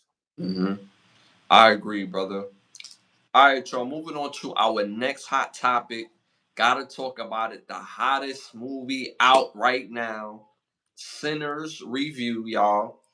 Sinners opened up box office first week 71 million. And it's so crazy that Vanity Fair, if I'm not mistaken, was trying to give it low hanging reviews in the sense that, it's not going to withhold the success. And you got, a legendary actor like Ben Stiller coming to the defense of the movie Sinners. And, Vanity Fair, I believe, is the magazine that was basically, not giving the proper props to Sinners. Basically saying that they wouldn't make back the money that they spend on it because it's original IP. Uh, Ryan Coogler ended up getting one of the best deals that you could get. He's going to maintain the rights, I believe, after 20 years or 25 years from the release. So he's going to maintain all the rights of the movie, and then he got some other back end movie on top money on top of that. So, movie was fire. What do you think, bro? Well, I didn't see the movie yet, but Vanity Fair is ass. Like, we don't need Ben Stiller to co-sign the movie. It's Ryan Coogler. We already know what type of work he's gonna do. So we're gonna go and show face for Ryan Coogler. We don't need Ben Stiller to tell us it's a good movie. We don't need Vanity Fair to tell us this, that, and the third. We don't care about your critique of our shit. You know what I'm saying? We don't care. We're gonna show up and show out. That's why it made that much money, because we didn't need y'all to put us on that. We Ryan Coogler, Michael B. Jordan, we in it. It's a whole bunch of melanin in there, and it's in Mississippi. Fuck out of here. We in that. You know what I'm saying? What are you talking about? And then that deal that he got is kind of ass, because them niggas is getting their money up front. You gotta wait 25 years. So you don't know what type of streaming. We don't even know we're gonna have streaming. We don't know what we're gonna have in 25 years. So I feel as though, why couldn't it have been 10? Why couldn't it have been 50? Why you gotta wait 25 for your shit? How's that a good deal? Because in this particular instance, nobody else gets this deal. So in their eyes, that's why. Yeah, 25 years. You gotta wait 25 years because you're the first Joe Schmo to wait 25 years for your own work, your own IP. That's crazy to me. That's wild. But I guess, you know what I'm saying? When you sign your deal with the devil, they gotta give you little chips and dip up front. You know what I'm saying? So you gotta wait for your shit 25 years. Who knows you're gonna be around in 25 years? You know what I'm saying? They could hit you with a scandal tomorrow. And then now that deal is done because there was a stipulations. Oh, don't get in the scandal. Don't do this and don't do that in the 25 years. But yeah, and still they get their bread first. I want my check tonight. You get yours in 25. So because of that, that's a great deal. Okay. It's killing the box office. I ended up seeing it twice. Yeah, but they're gonna get their money up front while Ryan Coogler gotta wait 25 years. So whatever he puts out, we're gonna just make sure it pop. So bro can get all his rights. You know what I'm saying? That's what we gonna do. It's a really good movie. I was kind of mad because I'm the type of person, when I really want to see a movie, I'm gonna go see the movie. And I couldn't see it on Thursday. It was sold out. Every show was sold out. I was steaming hot that I couldn't get a ticket. So I had to wait till Monday. And even when I went Monday, and I didn't go Monday night, I'm like, all right, I'm slide in here Monday 3 p.m. Nah, I couldn't go Monday 3 p.m. because it was sold out again on a Monday. Ain't all of y'all supposed to be at work? Why y'all not at work? Had to slide in that joint 5:30, and I was able to get one ticket, and I'm in there dolo just in the movie theater packed of everybody in there, not just us, everybody in there. And the experience that I had from that movie, Michael B. Jordan, I'm not necessarily crazy about his style of acting. I've said this on numerous occasions. I always feel like I'm watching Wallace. And for those who know Wallace, know what I'm saying. But there's other roles, such as there's a movie he played in a movie with like three other friends, and it was like kind of like a holiday thing or whatever. It was good. It was about a girl or whatever. That was good. He was great in that. Of course, he killed it as Killmonger in the Black Panther 1 and 2. There's another one I can't think of right now that Michael B. Jordan killed. There was another movie called Brooklyn. I believe it's called Brooklyn. He did great in that. But this right here, and there's another movie I believe that was about the books, the burning of books or something like that. He killed that role.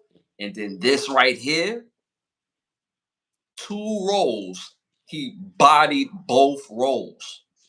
Straight body. I really felt like I was watching 2 different representations of 2 different actors. That's how well he played these roles. And originally, I didn't know that these roles was meant for him and Jonathan Majors. But then when Jonathan Majors was going through what he was going through, they was like, "Yo, I'll just play both, and we just make it twinsies, baby." And he bodied it. The cast, excellent fire cast. Delroy Lindo, all I gotta say is Delroy Lindo. You know what I'm saying? Delroy Lindo's an OG actor, been bodying roles, been doing it. If you've never seen Crooklyn, if you've never seen Clockers, If you never seen oh my god, Five the Blood, I think it's called. Every role that I've ever seen Delroy Lindo do, he's bodied. Straight smoke. Then you had I always call him the big homeboy from the 12 from 8th Mile. He was in there bodying it as well. He was also in Ballers. He bodied it. I mean, the cast was so well placed, and everybody killed it. They of course they dropped that science. They dropped that history, the time period that it was in, and throw some vampires in there, and you got yourself a hellified fire movie. Great movie. I suggest anybody that didn't see it to see it. In my opinion, on a scale of 1 to 10, I gave it a 9.5. I gave it a 9.5. Only reason why I gave it a 9.5, I felt like in the beginning was a little clunky. Just a little clunky. But the movie is so good, people already is like, nah, bro, you're not gonna do nothing else, bro. We need a pre what they call that, like a pre not a prelude Prequel. We need a prequel and we need a sequel. That's how good this movie is. They want to see origin stories of like 3 different characters that ties into this, and they want to see a sequel to. That's how great this movie was. So I give it a 9.5. Me personally, I've seen it twice already. I'll probably watch it again to try to catch all the symbolism. My only thing I'll tell people, go see it on I believe IMAX. I think that's what's called, IMAX. Go see it on that. You'll see everything. It was intended to be filmed. It was intended to be seen on that as well, based on how they shot it. Excellent fire movie. If you haven't seen it, go see it tomorrow. What are we wasting time? We got nothing but adults in here. You don't gotta wait till the weekend like you in high school or something. Go see that thing tomorrow. Go support. Show up and show out. It's an excellent, excellent film. So, and shout out to Ryan Coogler. He already signed on to do. He's bringing back the X Files, the legendary show, the X Files. They got Ryan Coogler doing the X Files, the show. So he gotta run this one back. This how good this was. So shout out to Ryan Coogler, Michael B. Jordan. Yo, I'm giving you your flowers, bro. You deserve it. You earned it. And it's not like you needed my validation, but yo, you did an excellent job, man. Just dude was excellent. The whole cast was, yo, the acting was just top tier, man. Yo, shout out to Sinners. All right, y'all, moving on to our next hot topic. Shannon Sharp finds himself in hot water looking down a $50 million scandal uh, where audio leaked of him and a young lady uh, talking, you know, talking on their sexual vibe. It comes across a bit creepy for people that don't engage in sexual activity. But when you talking to a woman on the phone, it ain't, hey baby, what's going on? Yo, what color panties you got on? What you doing? I'm gonna choke you when I get over it. I'm gonna spank that butt. I know women like to hear stuff like that. Just me personally. They don't want to hear, oh baby, can I hold you close tight at night? No, they don't want to hear all that. When y'all on that type of time, they want to hear the sexy. That's how it came across to me. But the lawyer Tony Busby, he's also a part of the team that's suing Shannon Sharp, and he's looking at a $50 million situation. He had offered $10 million for the scandal to go away. The young lady had turned it down. What do you think about all of that? Shannon Sharp is a dumbass if you let a 23-year-old finesse you out your pockets. You know what I'm saying? How you build a kingdom and you let this young pup dismantle the whole kingdom. So your house was made out of cards? Like, what are we talking about here? And then on top of that, it was already consenting sexual activity because of the text message that was leaked out. So how are you able to record somebody unknowingly and then leak that out? How is that even possible? Somebody need to check this lawyer's credibility. Oh, I forgot. He's under the bar association. So we already know how that get down. You know what I'm saying? Like, they're never gonna be for the people, because once you take the bar, you never for the people. You know what I'm saying? Because it's a British accredited regency. So how are you an American lawyer, but you taking a bar based on British accredited regency? How does that work? Mm-hmm. How are you for the people if you take an exam which is for the British accredited regency? If y'all ever notice, every time I read law, it's from Britain. Mm-hmm. So again, how are lawyers taking on cases in American courts, but when they take their test, it's based on British accredited regency? How? Mm-hmm. So you a foreign agent. Mm. You are a foreign agent. So already the law system is illegal based on that fact alone. You know what I'm saying? So they always gonna find a way to finesse you. The melanin people off rip. Shannon don't speak British. But Yes. the law does. The law is like anyway. Yeah. Yeah, so that's why these lawyers is always gonna finesse and do all these things. And then it's like, well, I was gonna say that, but it doesn't make no sense because other lawyers is all under the same umbrella anyway, so it doesn't even matter. Right. That's why they could get away with these things. As a melanated man, and you have all this money, you did not situate yourself properly. It's all your fault. You can't blame nobody else but yourself.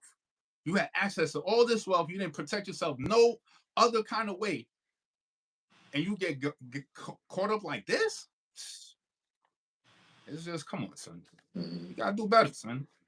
And it's interesting that he was looking at a $50 million contract from the networks.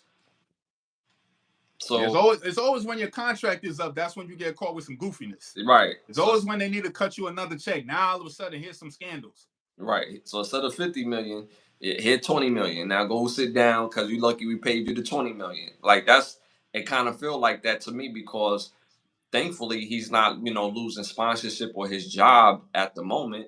But at the same time, you put yourself in a situation where you're supposed to be the boss of. And on top of that, the fact that you basically facing a charge out of a position from somebody that you just smashing and passing the time with. Nobody that I'm ever smashing or passing the time with can get me caught up in a legal situation because I won't even allow it. And this will kind of let you know that the money makes you who you are, or the fame makes you who you are. Simple and plain, because money just make you more the person that you already are. It changes the people that's around you. So at the end of the day, the fact that he got caught up, obviously it is his fault, for not picking wisely on the type of person he's going to have around him. And secondly, this person was nobody of importance. There's nobody of importance on any level of money should ever trip you up, whether you have some or you don't have some. If they're not important to your life, there's no way they should trip you up, especially if you have an intimate relationship with them. I don't care what they record.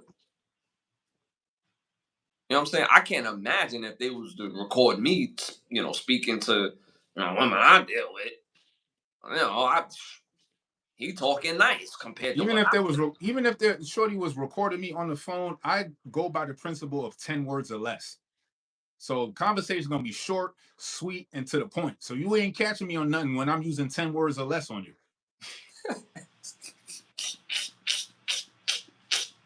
You can't finesse me with 10 words or less, baby. Yo, I'm bro, only gonna incriminate myself if I'm using 10 words or less. bro, up there counting his words when you talking to Shorty on the Hold on, phone. that was 11. Now that's too many words.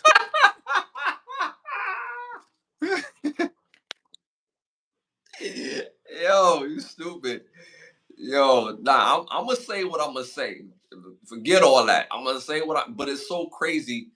And again, I'm not trying to, you know what I mean? But I don't face these problems. I don't go through these problems with women, bro. Like, I just don't go through these issues. And it's so weird. You see these dudes have these issues with women, meaning the fact that of course, I've been in a situation with a woman that we argue or something is like, you know, what I mean, of course, we all have, right? But I'm talking about where I'm allowing somebody to change the trajectory of my life. I've been through that one time, and that one time I was a teenager. I learned as a teenager not to let people that you're smashing or deal with have the ability to change your life, change the trajectory of it. I went into college. When I went to college, y'all, I was the only person that I knew that was in college with the deal. In order for me to stay out of jail in college, I had to keep a 2.5 GPA average. I also had to do community service. I had to do anger management. I had to do something else. And I had to do like a required small time or whatever. It was like days. It wasn't like 30 days or, months or something like that. But I had to do all this stuff just to go to college, right? Of course, having child support on top of my head, playing football on top of my head, all this, I had to make sure. So I learned from that situation at 18 years old, 18, matter of fact, it was 18 years old, not to have somebody that I'm dealing with have the ability to change the trajectory of my life.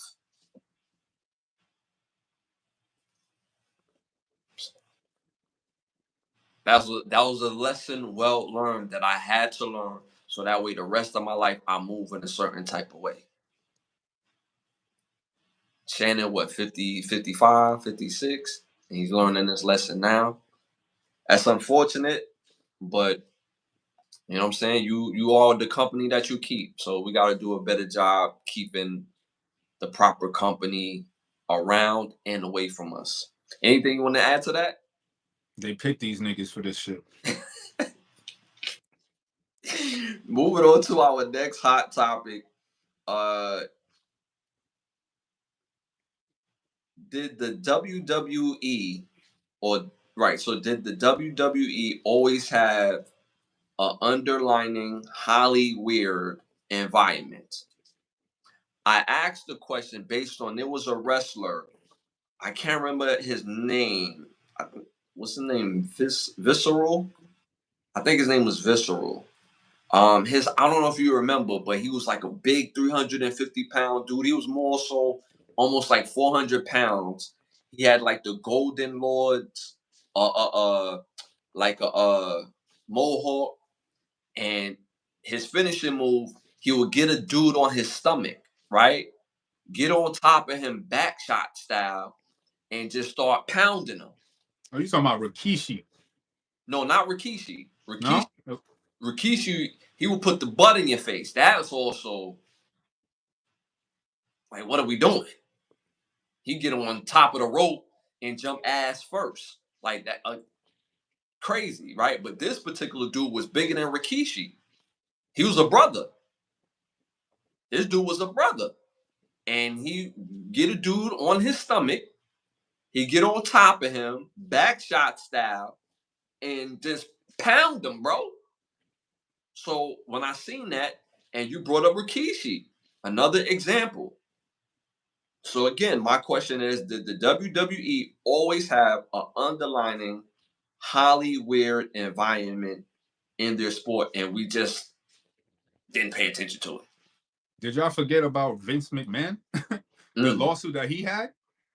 Wasn't he the owner of the shit? So if yes. the owner's doing weirdo, highly weird proclivities, you don't think nobody else is doing it? Come on, what are we talking about here? Like, this is insane. Like, Mm-hmm. just because he ain't going to jail doesn't mean that his shit, they sweep his shit under the rug, but they keep Diddy's name in the public eye. Yeah, facts. Mm-hmm. There was a whole report of how he shitted on a woman's forehead and wiped the shit on her and continue having sex with her. What are we talking about? That's the owner of WWE. So if the owner is doing it, what makes you think niggas at the bottom ain't gotta do something a little strange for a piece of change when you come into the office asking for a little bit more bread? Oh, you want to up in your contract? Pop in the tape, show him what he did last night. What are we talking about here? That's a stupid ass question to ask because the damn fucking owner was doing wild shit with him and hit other people, other wrestlers. So what are we talking about? Did y'all forget that?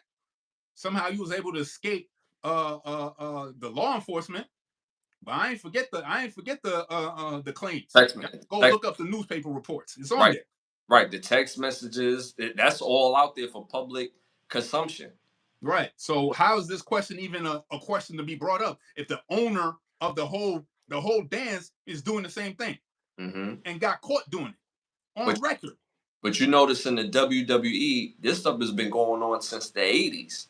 And the WWE has still always and forever been profitable. And that's why they have to change the name. Back then it was WWF, and they got caught up with some law. Now they have to change the name. Now it's a whole new company, but the same owners. You know what I'm saying? The same game every time. So that's what I'm saying. People are more engulfed into the good versus evil of the WWE or the WWF, but they're not looking at the symbolism of just even certain characters that they had in the WWF.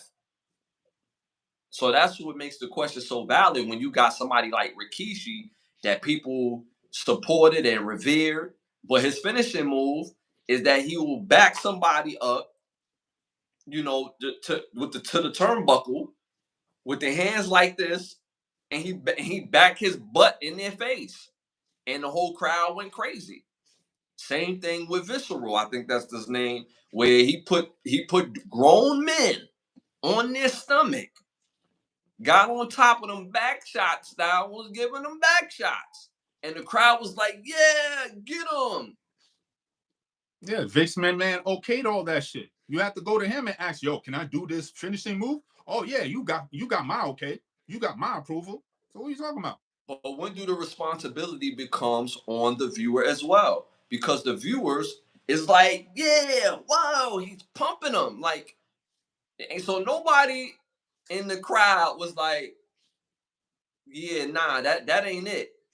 I'm not supporting him pounding on the dude. I can understand you suplex somebody off the top rope. You know what I'm saying? I'm gonna give you a drop kick. You know what I'm saying? But you taking a man and putting him stomach style, back shot style, and you going crazy. That's not something to cheer about. That's not necessarily a Vince McMahon thing. That's also a viewer thing as well too. The entertainment is so good that you gloss over a lot of the stuff. If you go back to old shit that you used to watch, you glossed over a lot of things because of the entertainment, and they know that. That's how they're able to get your money. So you approved of the shit when you paid for it. You approved of the shit when you watching it. When they see the viewership at home is way up, you approved of it. Now, if you don't like it, change the channel. Don't pay attention to it. Don't buy into it, and I bet you that whole system will crumble. But there's too many people that love this shit, so they're gonna do what they do. So, but you would think that any bros are really around. It's like, yeah, nah, Vince. Like, yo, give him a different finishing move because remember, Vince McMahon and they not just him, but they had a system when you're a new wrestler. They come up with what?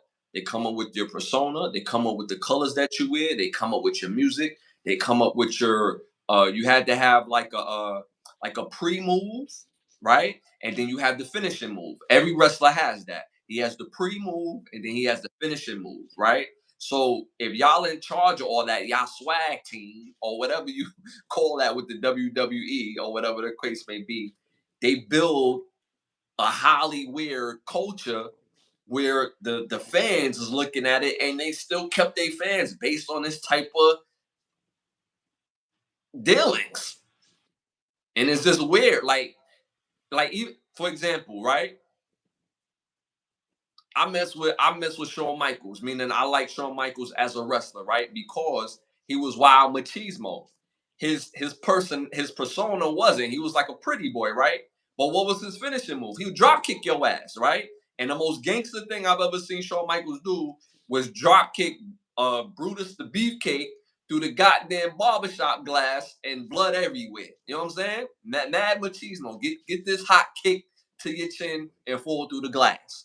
But then you got some other dudes who taking other 300-pound men, putting them face down, stomach style, and just pounding away. And the crowd was like, yeah.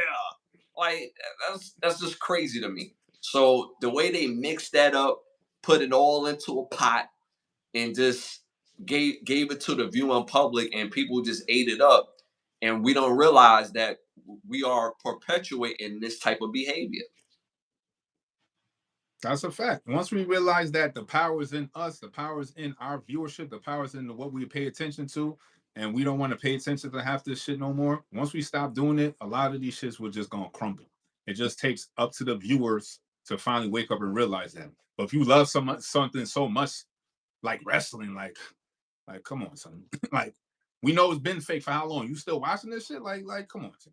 Mm-hmm. You know what I'm saying? But again, not to knock nobody's what they like and love, but at Right. some point you have to come into some conscious realization about what you're viewing. Mm-hmm. At some point. You know what I'm saying? So whenever that happens, maybe they won't have no bread no more in some of these salacious entertainment stuff that they be doing. Because I'm not gonna lie, growing up in wrestling, I loved wrestling. Growing up into it because it looks like good versus evil, the bad guy versus the good guy, and it's like, yo, they gonna show up and show out. It's beef. When they see each other, yo, it's beef. Jake the Snake, when he see Travis and Rick Rude, it's beef. He gonna, take his real live python snake out the bag and throw it on this dude, and he gonna go run. You know what I'm saying? It was like, but when you add that into the Holly weird, is like, yo, and it's stuff that we as the viewing public didn't, at least for kids. I just always thought it was weird when Vince McMahon started bringing his family into some part of the storyline. Then he had his daughter running the shit, and she was dealing with Triple H. It was just mad weird. Like, after a while, I'm like, yo, what is this, man? I just stopped watching this. Like, yeah. Then you got your son. He don't even wrestle, but now all of a sudden he's smacking down Triple H. Like, how he doing this? Right. What? He was behind the desk. Now all of a sudden he throwing elbows on niggas. Right. Get out of here, son. Especially with Triple H. That's OG. I'm waiting for The Rock to body slam him, but you got your son doing it. Nah, right. Son, what's going on here, son? Right. Shout out to Ro and Jack. Thank you again for supporting the show. As always, what will y'all signature moves be? As a little kid, I was always a fan of the. I just said it, I was always a fan of the kick, man. That Shawn Michaels swift kick to the chin was just undeniable, and it was real masculine, real machismo. Take this kick to the chin, bro. You know what I'm saying? That kick to the chin to Brutus the Beefcake through the glass. You know what I'm saying? Was top tier. You know what I mean? So that would be my finishing move. I'll just take a Shawn Michaels kick. Pause. You know? So shout out. All right, y'all. Moving on to what we got. I'll save that for last. All right, moving on to our next segment. This segment is brought to you by Bravo Section. Make sure you go to bigbravosection.com. Again, bigbravosection.com. Stay in tune to the latest photography, and you could buy some time if you're in the Miami area. If you're not in the Miami area, you can still book a session. They will come out and take care of your session, but it starts again at bigbravosection.com. Bro, you got a petty thought for us? Petty law, words from the Black's Law? I got a couple of words from y'all. 2 different dictionaries. Well, actually 3 different dictionaries. So remember I told the chat that I was going to look up misogyny. So the word misogyny from the American dictionary from 1828 means the hatred of the female sex. Now the etymology, which is the root, which is the origin of words, where words come from. So the root word in misogyny is miso, which is a Greek origin, which is hater or hatred. And the first usage of misogyny was back in the 1650s. Okay.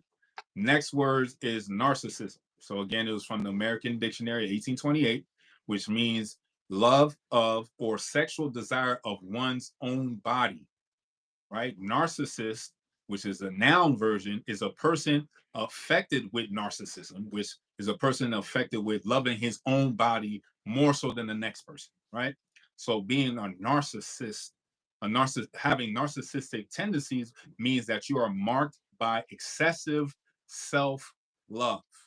So that means you love yourself more than anybody else. So technically, it's a form of being selfish. So if a female calls you a narcissist and you're being selfish, then she's using the word in the proper syntax.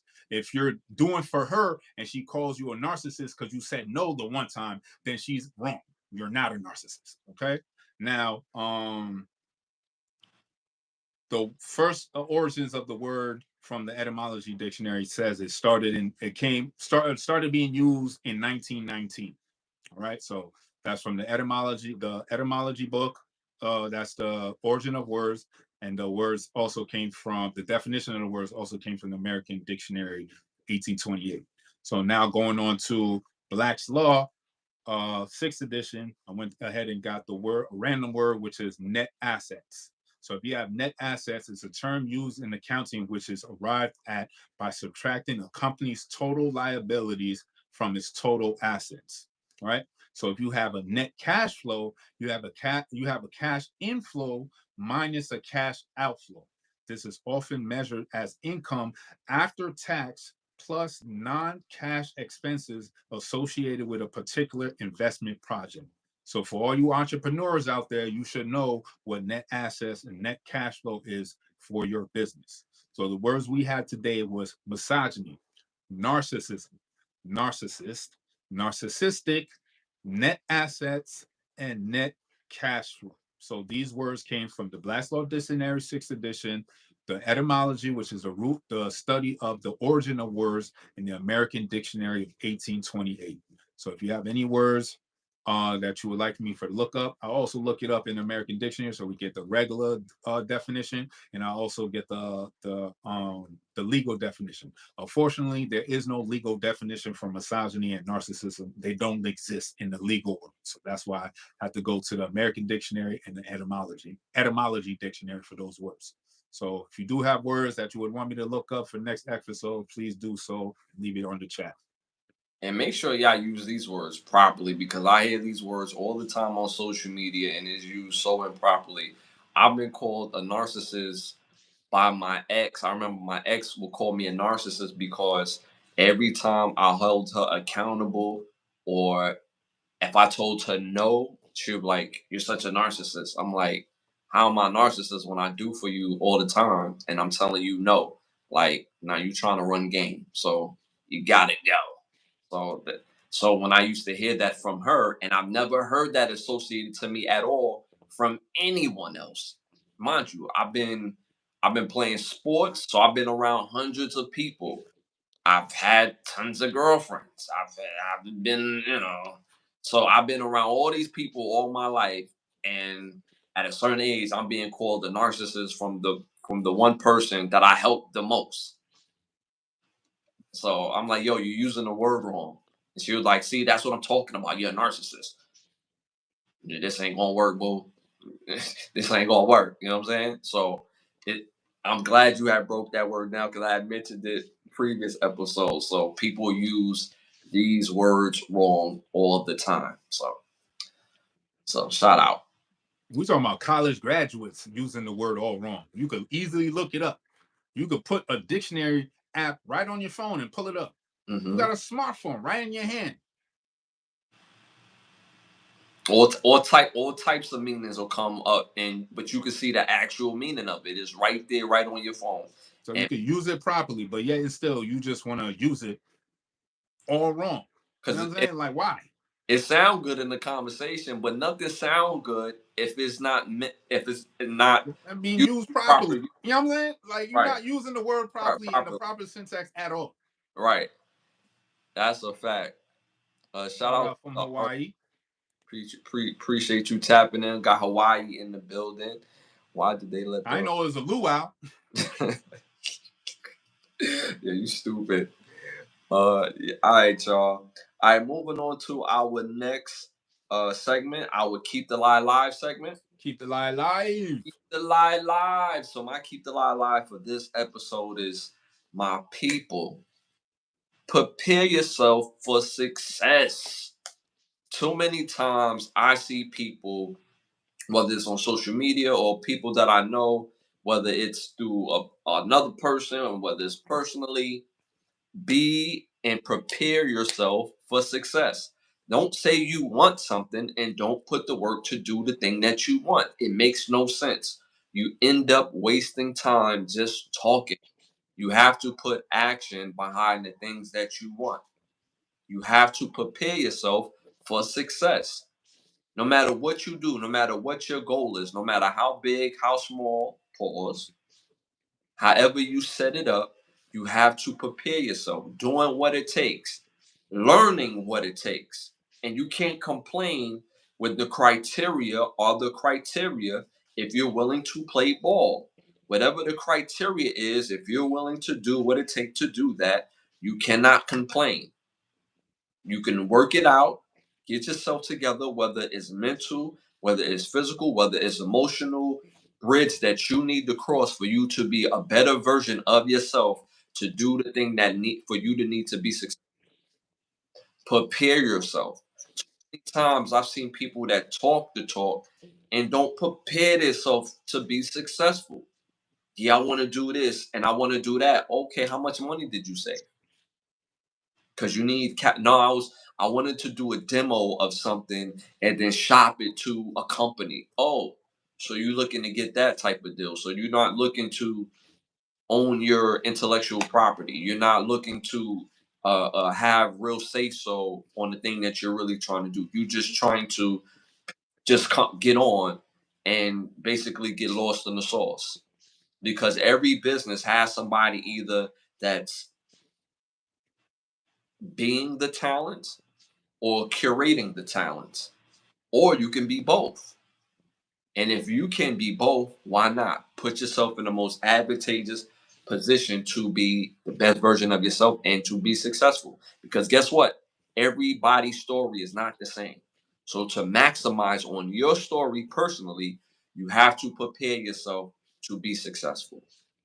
Do what it takes to get insurance. Do what it takes to get the proper credit. Do what it takes to get the proper credit score, proper savings. Do what it takes. So when you hear the excuses, you don't allow excuses to stop you from where you need to be and where you want to go. Because guess what? Excuses is not a part of being successful. It has no place in it. Shout out to my 13-year-old football coach, Coach Irv from the Mo Better Jaguars. He used to tell the whole football team, I'll probably get the quote a little wrong, but it still remains the same. Excuses are monuments are building blocks of monuments of nothingness. I think I said that right. And he was saying this to a group of 13-year-olds. Mind you, he's a grown man. And he was preparing us that whatever that we go through in life, we can't give excuses. We have to find a way if it's something that's affecting us, or we need to come on the other side of being successful. So again, do what it takes to be and prepare yourself for success. Anything you want to add to that, bro? Growing up, my family said an excuse is a well planned out lie. So Mm, you don't got no excuses. mm, You know what I'm saying? So you better find a way. Because the shit is always gonna turn left, always. So you gotta find a way. Coming up with excuses is just a waste of time. Nobody trying to hear it. So what? You got knocked down? Are you gonna get up or not? mm-hmm, Oh, my elbow hurts. I can't get up. That don't sound like you really want it. You know what I'm saying? Because mm-hmm, you're gonna get knocked down a couple more times. Maybe the next time you get up, that's when you clear the overhead and you get over that hump. mm-hmm, Because it's never gonna be easy. If it was easy, shit, then nobody would ever need to work for nothing. Where would the lesson come from if there was no adversity? You know what I'm saying? So an excuse is a well thought out lie. So you don't got no excuses over here. You know what I'm saying? Just like Tommy, you ain't got no job, so you better go get to it. You know what I'm saying? And he still was getting to it, and we still don't know what he did. You know what I'm saying? Bro had the plethora leather jackets, nice watch, bald head, always shining. Like, where you getting all this money from? the funky fresh fly clothes. Well, how you getting it, bro? You know what I'm saying? You It, know what I do. it's always a way, dog. You know what I'm saying? he never had no excuse. He always had money. You know what I'm saying? So an excuse is a well thought out lie. So you know what I'm saying? You can always get to it. There's nothing stopping you from getting to it. And shout out to TK Kirkland. He has said something so prevalent.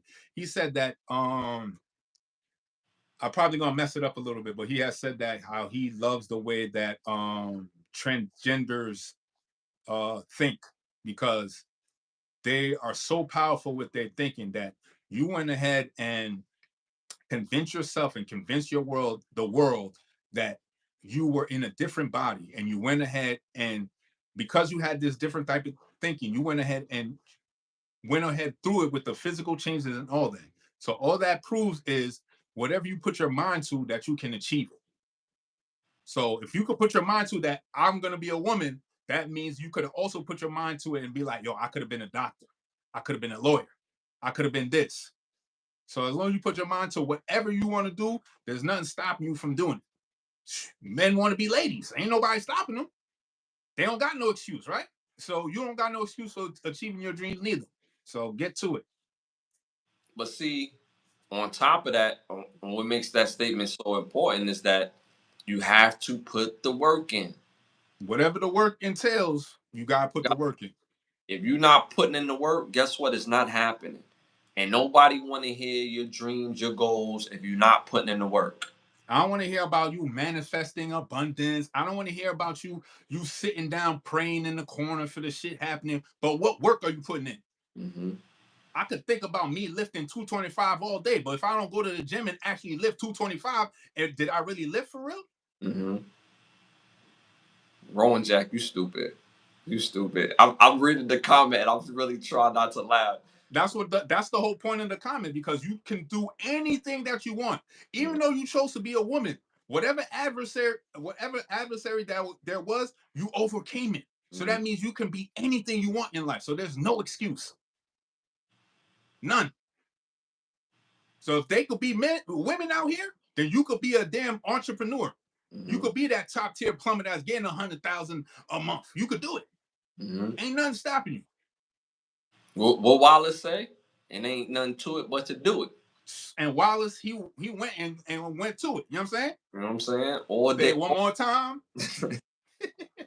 Ain't nothing.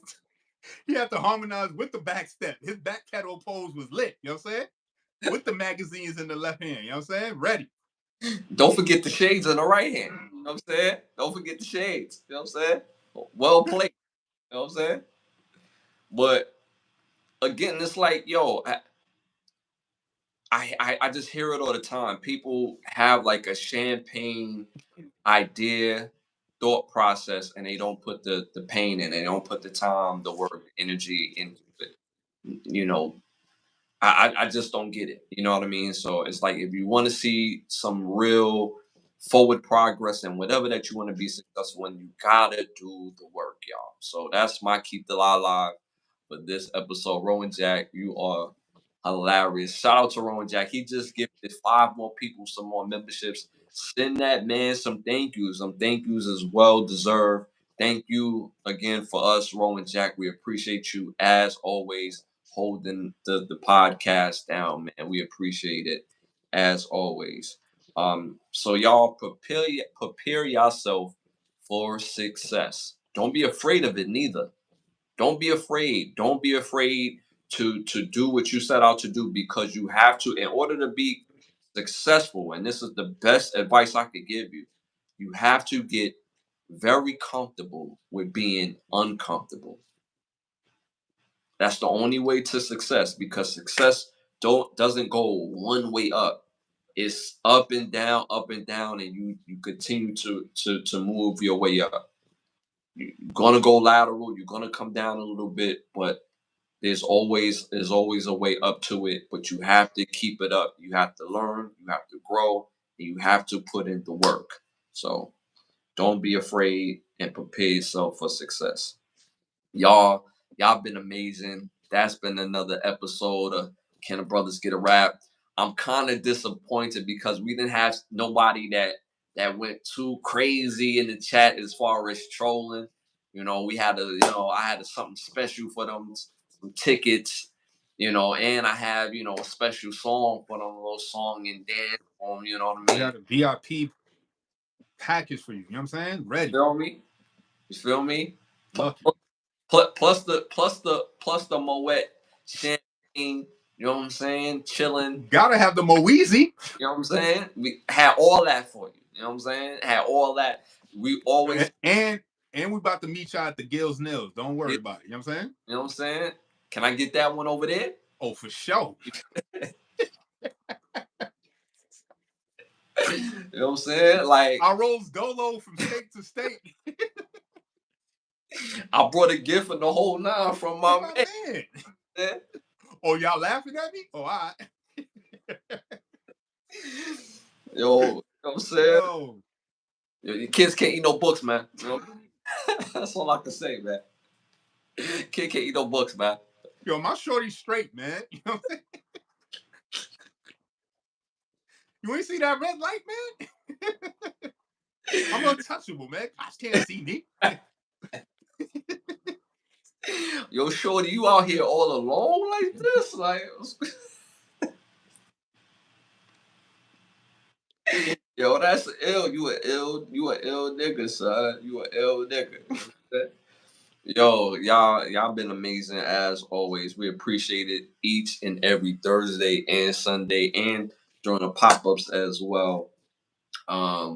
We're gonna, stay close to this draft situation with Shador Sanders. Is crazy. So again, we thank y'all for tapping in. I want to thank some of the sponsors of the show: Bravo Section, Button Snaps, OUV Records. If you're interested in becoming one of the sponsors of the show, you can hit me on Instagram at Ashley Lovechild, or just pull up the show Love, or you can hit my bro on his Instagram at Bravo Section _. So if you're interested in becoming one of the sponsors of the show, make sure y'all hit us up on Instagram. Also, we're on the road to 20,000 subscribers. We a little over 11,000 subscribers for the channel. So continue to support, like, subscribe, and share. Got over 370 video of rewatches of this podcast on this channel. Also, I want to thank the presenter sponsor of this episode, Button Snaps. Again, you get the finest of movies, shows, documentary, and original content for your viewing pleasure of $4.99. That's button hyphenated sign snaps.com hyphenated button hyphenated sign snaps.com. Also, I got some new music coming out. My new EP. Can't wait for y'all to hear it. It is fire. It's called Winners Loyalty. So make sure y'all get ready for that. It's coming out May 26th on all music platforms. In the between time, type in Ashley Lovechild on any music platform. I got fire music. I say that humbly, but I got fire music. I know my bro got his website. So take a look at my website, bigbravosection.com. I have some merch on the way, but tap into bigbravosection.com in the meantime. Make sure y'all get it. I feel like we're forgetting something. Again, y'all, we're on every Thursday, every Sunday. If this was your first time, your first experience dealing with the podcast, we thank y'all for tapping in. We appreciate y'all. Hit that like button, hit them hundreds, hit them loves in the chat, man. We appreciate it, holding it down, for staying engaged. I'm Ashley Lovechild. That's my bro, Santana. Santana, man, you already know. You got the juice now, man. And y'all already know it's love. And we'll see y'all this Thursday at 10:30 p.m. We out.